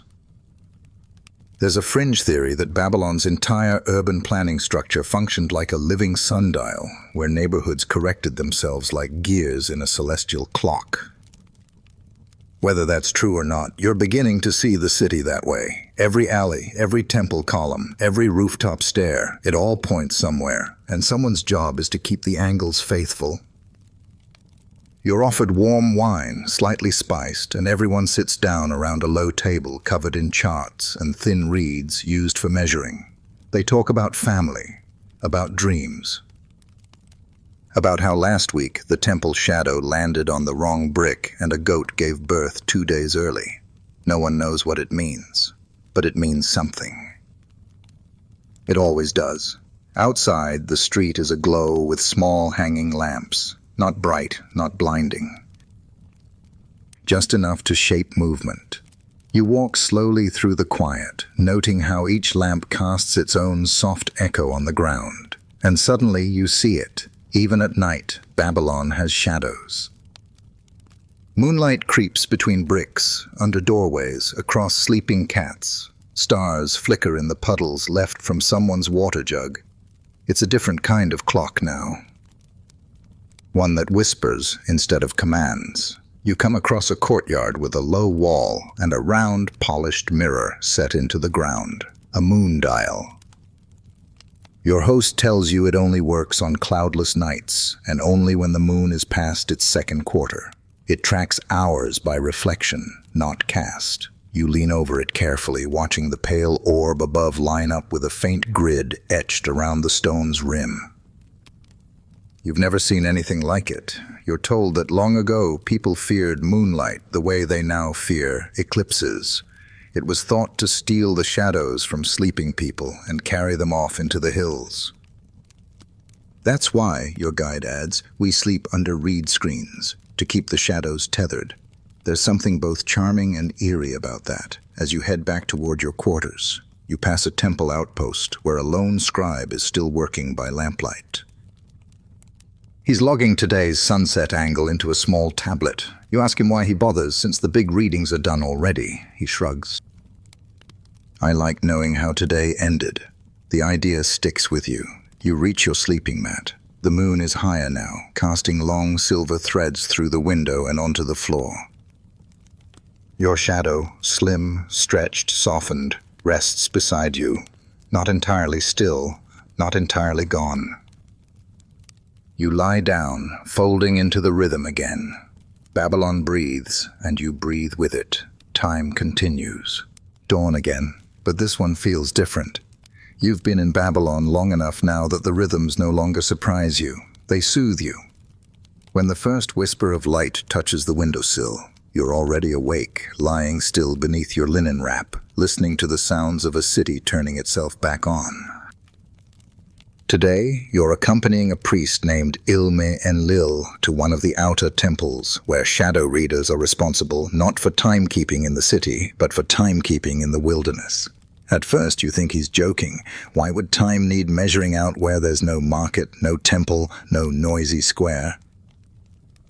Ilme smiles gently, because the fields must still obey the gods, even if no one's watching. You set out on foot, passing beyond the clay and brick of the city into low, flat fields lined with irrigation ditches. Beyond them, a wide open stretch of farmland, dotted with shrines and lone standing stones. And in the distance, what looks like a cracked, crumbling tower, barely taller than a goat. That's your destination. It's not much to look at.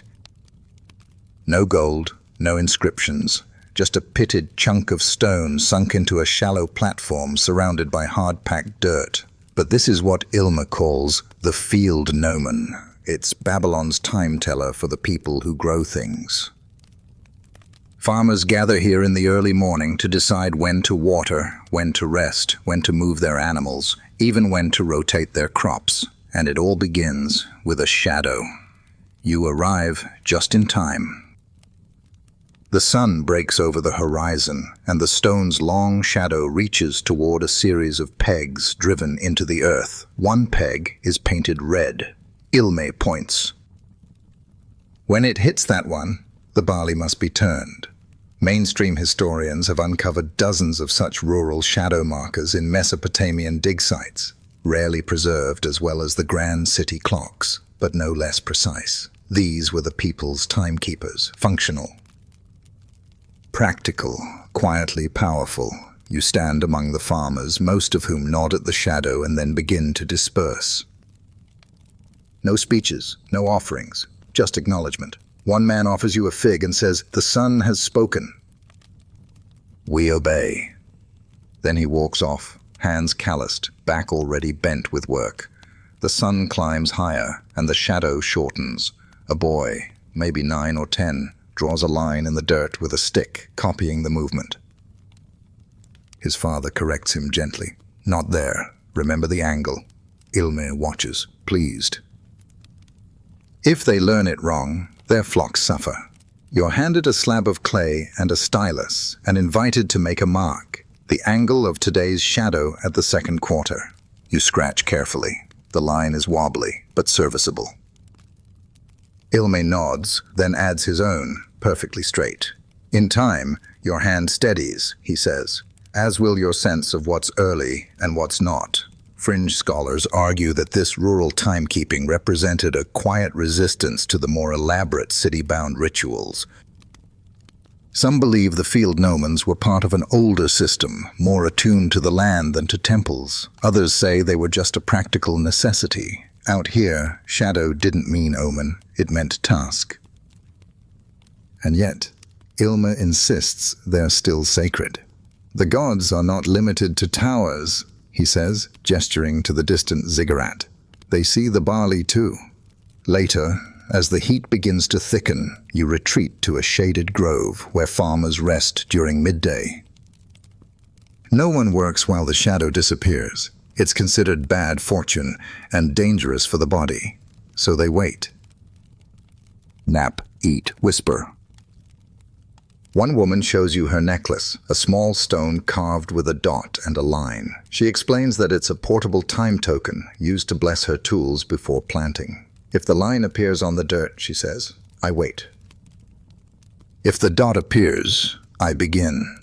You've stopped asking whether people believe in these signs. You already know the answer. They don't need belief. They need rhythm. The shadow slowly begins to return, signaling the end of the rest hour. One by one, the farmers rise. They don't speak. They don't check anything. They just look once, see the shadow is back, and resume. You walk back toward the city with Ilmi, passing the field gnomon again. Its shadow now leans the opposite direction. It has done its duty. Tomorrow, it will do it again. Time does not live only in stone, Ilme says as you approach the city gate. It lives in the dust. In the way your foot touches the path, in the moment you decide to breathe differently, you smile, because you're starting to feel it too. As you cross back into Babylon, the temple bells ring faintly, not because something new is beginning, but because something old has returned. Time. Again, you return to the city sun-dusted and tired, a pleasant ache riding your limbs. The shadows in Babylon are long again, casting crooked rectangles across rooftops and pooling at the corners of alleys like spilled paint. But now, after a day among the field gnomons and dirt-lined pegs, these city shadows feel familiar, almost comforting.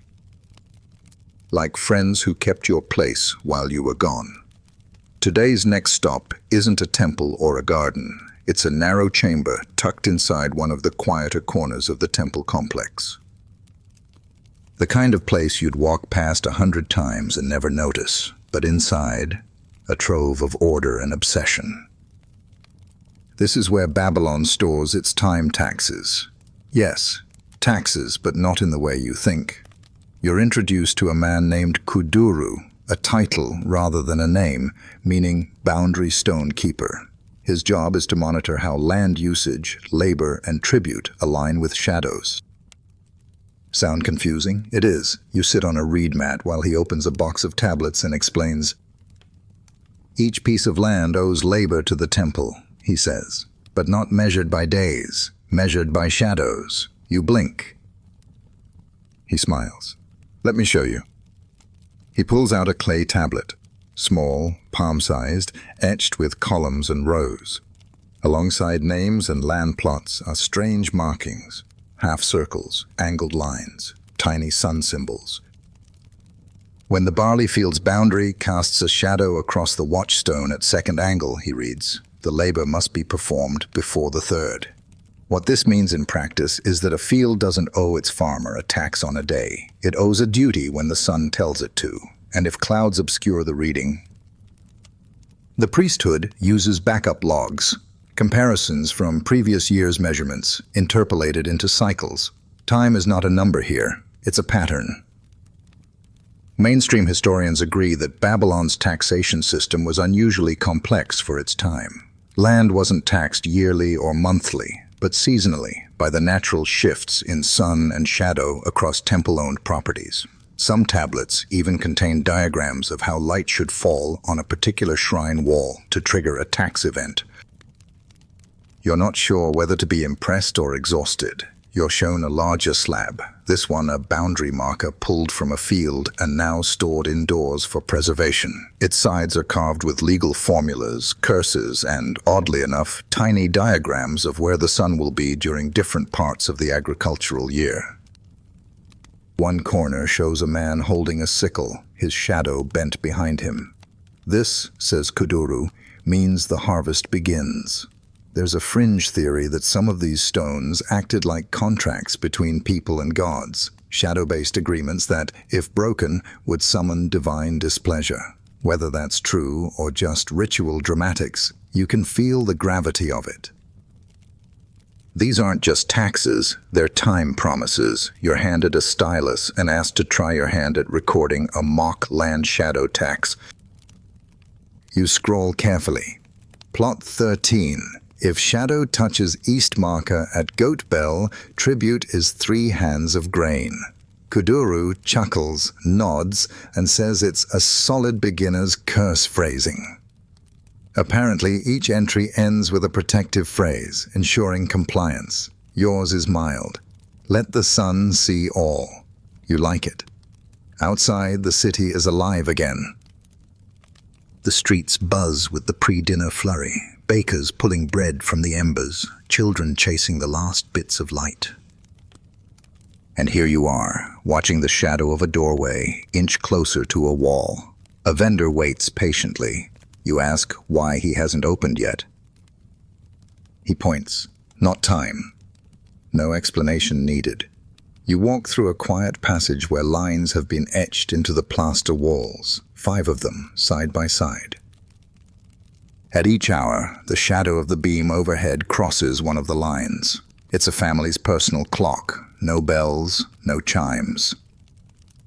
Just the silent agreement between structure and sun. A grandmother passes you carrying a small bag of lentils and a tiny clay tablet. You recognize it now.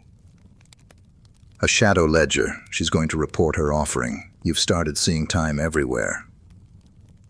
Not just in shadows, but in posture, in pauses, in when someone chooses to speak or to be silent. You're no longer checking for signs. You're sensing them. Back at your lodging, the house shadow now lies across your sleeping mat. You grin. It's time again. You sit cross-legged in the doorway, watching the sun creep toward the rooftop edge. You think about taxes paid in shade, contracts carved in stone, and the breathless moments when the sun confirms or denies. And as the final light touches the line just above the threshold, you whisper your own quiet offering. Let the shadow keep me honest. You've now spent enough time in Babylon to know people don't just obey shadows, they fear them. Not always, not in the way a child fears thunder or a thief in the dark, but in that slow, careful, grown-up way you fear something that's always watching, always whispering things only a few people can truly understand. And today, you're about to see what happens when someone doesn't listen. You're brought to a courtyard behind the temple, a stone square open to the sky, surrounded by narrow walls painted with geometric lines and starburst motifs. At first glance, it looks peaceful. Clean, quiet. Then you notice the people waiting, silent, shoulders stiff. In the center, a man kneels, head bowed, flanked by 2 temple assistants. This is a time transgressor. He's not a criminal in the modern sense. He hasn't stolen anything. He hasn't harmed anyone. His crime, performing a ritual at the wrong shadow length. You exchange glances with a scribe beside you. She leans in and murmurs, "He lit a brazier 3 hours early." The shadow hadn't touched the line. You raise your eyebrows. That's it? Just a mistimed offering. But here in Babylon, timing is the offering. If the gods aren't ready to receive a flame, and you light it anyway, well, who knows what else you've accidentally invited. Mainstream historians point out that Babylonian justice was deeply tied to order and cosmology. The legal code didn't just deal in theft and inheritance. It addressed disharmony. If the stars moved one way and the priests another, someone had to answer for the imbalance, usually through fines. Sometimes through fasting, occasionally through public correction. You watch as a priest steps into the courtyard, holding a narrow bronze rod and a shard of polished stone. He positions the rod upright, just as the sun peeks past the wall's edge. A thin shadow appears, tracing along the stone tiles. It moves slowly toward a line scored deep into the floor. You can feel everyone holding their breath. The moment it touches the line, the priest taps the rod 3 times and turns to the man. This is the hour of correction. The man doesn't resist as the assistants smear his hands with ash and place a small clay tablet into his palm. He must carry it for the rest of the day, a marker of his error, not heavy but visible. Shameful, his tablet reads, "Shadow ignored, ritual void." Balance disturbed. There's a fringe theory that these corrections were less about piety and more about control. By tying civic obedience to invisible measurements, shadows, star positions, omens, the temple could exercise authority without force. People policed themselves, terrified of stepping out of rhythm. But as you watch the man walk slowly out of the courtyard, tablet in hand, you don't see fear, you see grief. His head remains low. He doesn't greet friends or family. He doesn't look up at the sky. In Babylon, being out of time is almost worse than being out of favor. You're told he'll sleep outside tonight, near the temple wall, beneath the first full shadow of morning. If it falls straight across his body at sunrise, the gods will consider him realigned. If it curves too early or too late, well, the process begins again. Later that afternoon, you sit in the Hall of Measures, where senior scribes debate shadow inconsistencies. One claims the lines on the Western Plaza are sloping too far due to recent brickwork. Another says the goat tether has been moved, throwing off the afternoon readings in the livestock quarter. You're amazed by how much weight is given to these details, and then someone brings up a different case. A potter who delivered clay offerings after the shadow crossed the forbidden slant. His punishment wasn't a tablet. It was being made to repeat the offering every day for 7 days, at exactly the right hour. Redemption through repetition. You ask what would happen if someone ignored these rules entirely. A scribe shrugs. They disappear.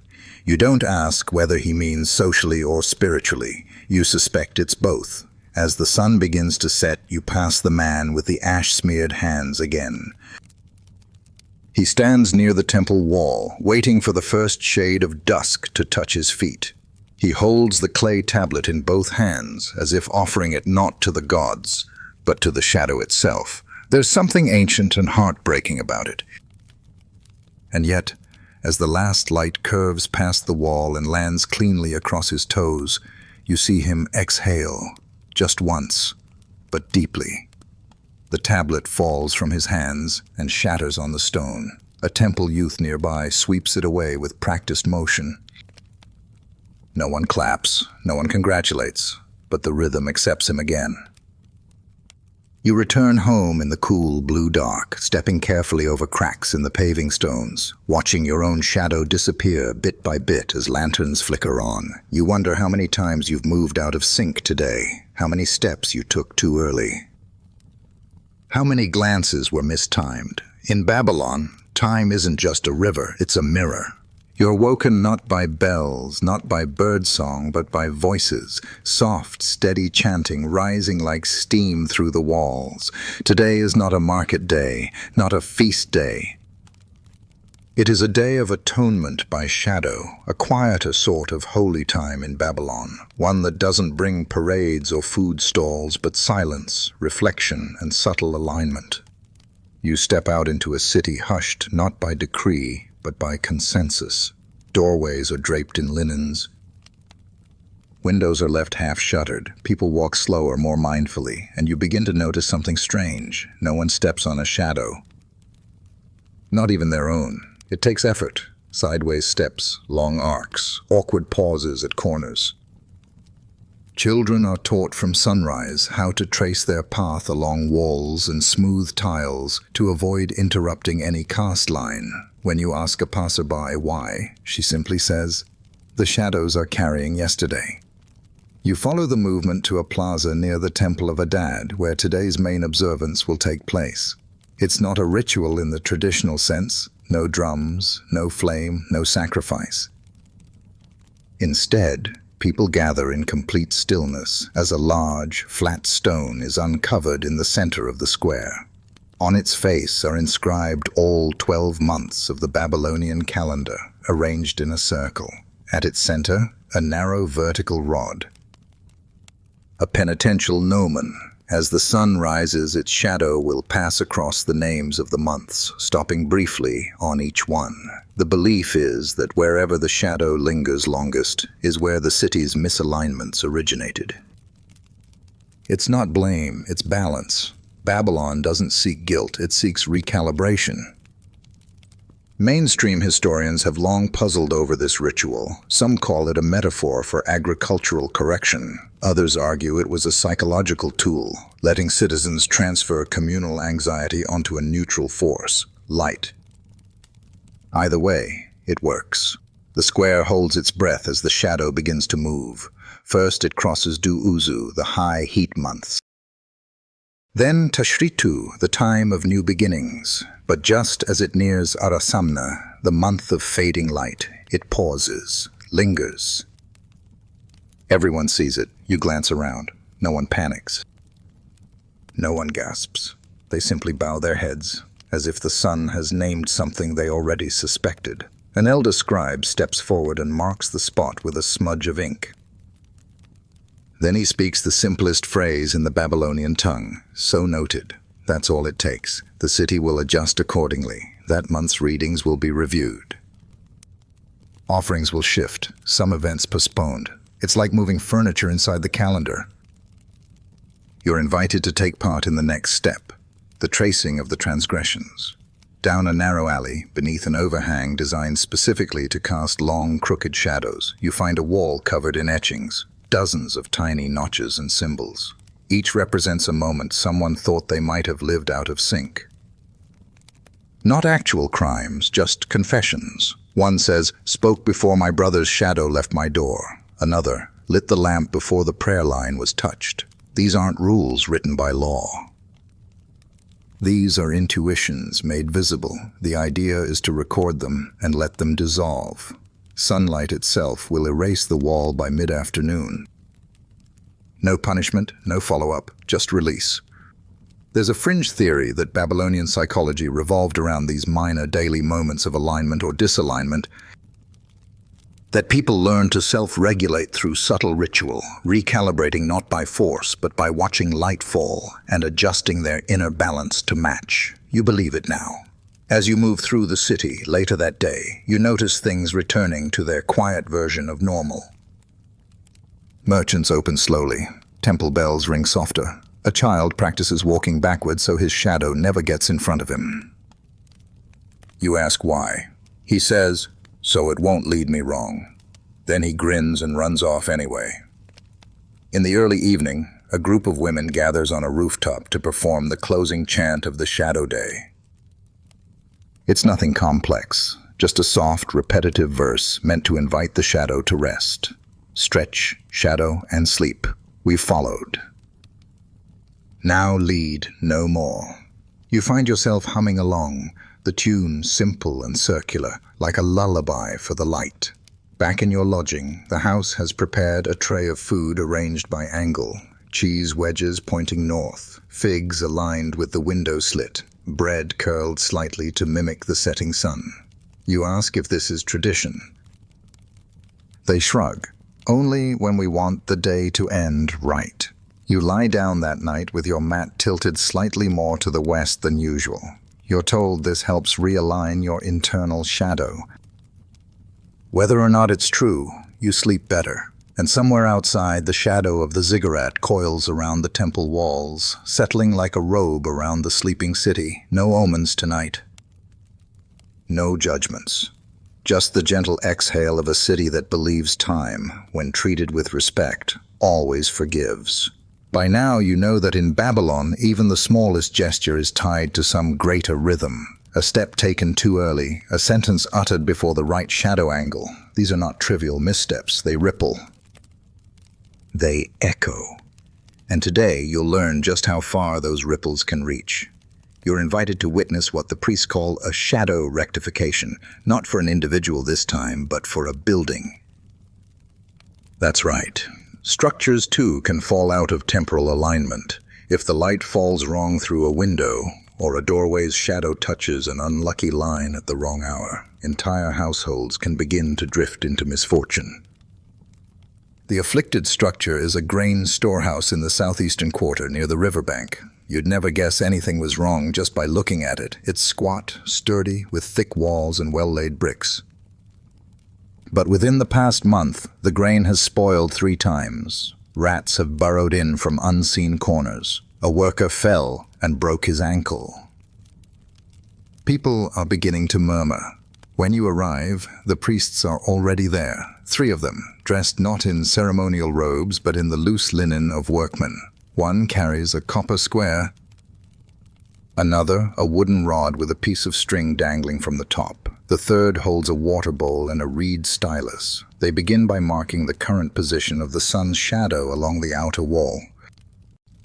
It's short and sharp this time of day, striking clean across the base of the northern entrance. They measure, they mutter. One of them adjusts his rod slightly and watches the string sway. Mainstream historians have unearthed dozens of tablets detailing these rituals, part architecture, part astronomy, part spiritual maintenance. A good building in Babylon must not only be upright and dry, it must agree with the sky. Inside the storehouse, a section of wall is cleared to make space for the ritual markings. The priests begin drawing thin lines with chalk and ash. You notice they're not geometric shapes, but more like star maps. They're drawing where the shadow should fall at different hours during each solstice, comparing it to where it actually falls now. There's a discrepancy. The doorway was shifted half a cubit last season to allow better cart access. Harmless, right? But in doing so, the sacred shadow that once fell directly onto the center of the storage jars now lands beside them. The grain is out of rhythm, one priest explains. It dreams poorly. You don't laugh. You don't even smile. You understand now. There's a fringe theory that in Babylonian thinking, buildings were living extensions of human activity. Not just passive shelters, but participants in the city's grand timekeeping network. If your home faced the wrong way, your dreams soured. If your oven caught the sun too late in the day, your children argued. Real or not, it was believed. To fix the storehouse, the priests don't move bricks. Instead, they mark a new line of shadow on the inside wall. Then, during a quiet moment when the sun is just right, they place a polished obsidian shard into a crack in the bricks, angled so it reflects light back onto the center jar at the precise moment the original shadow once did. A surrogate, the lead priest says. A memory restored. They finish with a whispered chant, brushing salt across the threshold and leaving a small clay figurine of a seated man near the jars. He keeps the timing, one explains. You step out into the bright afternoon, blinking as the city buzzes around you. Nothing has changed, and yet everything has. That storehouse, once unlucky, now hums faintly in alignment with the world again. You suspect the rats will leave, or perhaps the fear of rats will. Later, in the Temple of Time's archive, you're shown a shelf of tablets marked only with single-line inscriptions. These are called rectification logs, records of every known moment Babylon was pulled back into rhythm. Some are grand. The ziggurats' shadow failed at solstice, correction made. Others are delightfully mundane. Kitchen fire ignored third line, new hearth marked. Each tablet, though small, is treated with reverence. One priest turns to you and says, "We don't fear mistakes. We fear ignoring them." You think of the man with the ash-smeared hands, the grandmother and her shadow tablet, even the children walking backward to avoid stepping on their own shade. This city survives because it notices. That evening, as the sun drops low and the long shadows sweep like soft brooms across the plaza, you find yourself tracing your own outline with your toe in the dust. Not for any reason, just to see if it lands where you expect. It does. You breathe easier. Across the street, a man makes a chalk mark on the corner of his door. His shadow missed it yesterday. Today it returns. You watch him smile. Babylon doesn't punish time missteps with fire or fury. It watches, it waits, and then gently, it invites you back into alignment. You walk home slowly, feet in sync with the echo of sandals before you, shadows dancing on the walls like echoes from earlier hours. The city is quiet again. You sleep, and your shadow curls beside you like a dog returned from wandering. Today, you're not walking, you're floating, not in a dream, though Babylon often feels like one, but in a narrow reed boat bobbing along the slow current of the Euphrates. The city looks different from the water, softer, more spread out, as if the bricks themselves are relaxing into the soil. And on either side of the riverbank, shadows stretch like sleepy limbs across the rippling surface. You've been invited by a river priest, an old man named Marduk Bel Apli, to learn how Babylon tells time on water. Land shadows are obedient, he tells you. Water shadows are tricky. You must know the difference. He points to a large, flat disc mounted near the boat's bow. It's not a shield, though it looks like one. It's a hydrognomon, a floating sundial, not fixed to the earth but tethered to a weighted cord that hangs like a plumb line into the water. It swings slightly with the current, but always reorients itself by the sun. This is how Babylon's ferrymen, river traders, and reed cutters have kept time for generations. The disk is marked not with hours, but with tasks. When the shadow hits the third ring, we break for bread. At the fourth notch, we take silence. You nod, staring at the disk as its thin rod casts a shimmering shadow across the bronze. It twitches, shifts, and then lands on a notch marked with a bird-like engraving. "Rest," says Marduk, "for one drift length." You both sit quietly as the boat floats, oars still. The shadow on the disk barely moves, but you can feel the river carrying you gently along. Around you, other boats do the same. Some tethered to docks, others lazily weaving between narrow channels lined with reeds. All of them, seemingly, on pause. Mainstream historians have only recently begun to appreciate how river-based timekeeping operated independently but harmoniously with temple-based schedules. These boat clocks didn't follow urban hours. They followed light's behavior on water. There are even surviving tablets that describe time in terms of number of ripples or lengths of silence between paddles. It sounds poetic, but here it's practical. Marduk shows you a clay float used to measure drift speed. If the float passes from bow to stern within the span of two shadows on the disk, the current is healthy. If it passes too quickly, it's angry. Today it passes lazily, peaceful. He nods with approval. You pass a cluster of reed houses where women wash clothes while watching the shadow of a pole that juts from the riverbank. It's painted with a winding line of black and red. "That's a flood marker," Marduk says. When the river's shadow meets the snake's eye, it's time to move the goats uphill. There's a fringe theory that Babylonian flood management was less about measurement and more about anticipation, a deep, intuitive relationship with the river's light and flow. You believe it. No one here is measuring with panic. They're listening with patience. As the boat drifts under a bridge, you see stone markings etched beneath the arch, rings carved into the inner curve, each one with a different sun symbol beside it. These are the bridge shadows. City priests use them to synchronize the river's clock with the temple's. Once a month, they row beneath at sunrise to check the alignments. You reach a small shrine built into the western bank. It's nothing grand, just a half shelter of stone, housing a bowl and a blackened staff. This is the shadow hand, Marduk explains. Each week, a priest or ferryman dips the staff into the bowl of water and waits for the first drop of sunlight to touch its tip. The reflected shadow marks the river hour. You take the staff, hold it as shown, and wait. The sun creeps slowly toward the lip of the bowl, and then, just as Marduk leans forward, it happens. A thin thread of light kisses the water's surface and bends upward onto the staff. A faint shadow dances. He grins. "The hour of return," he says. We drift back now. On the way home, he sings softly, a low tune about the boat that forgets the sun, a cautionary song for times when travelers lose track of light and arrive at wrong shores. You hum along, not understanding the words, but feeling their shape. Back at the dock, the hydrognomon is packed away in an oiled cloth. Marduk wipes the bronze with care. "Never sleep with the rod exposed," he mutters. "It confuses the moon.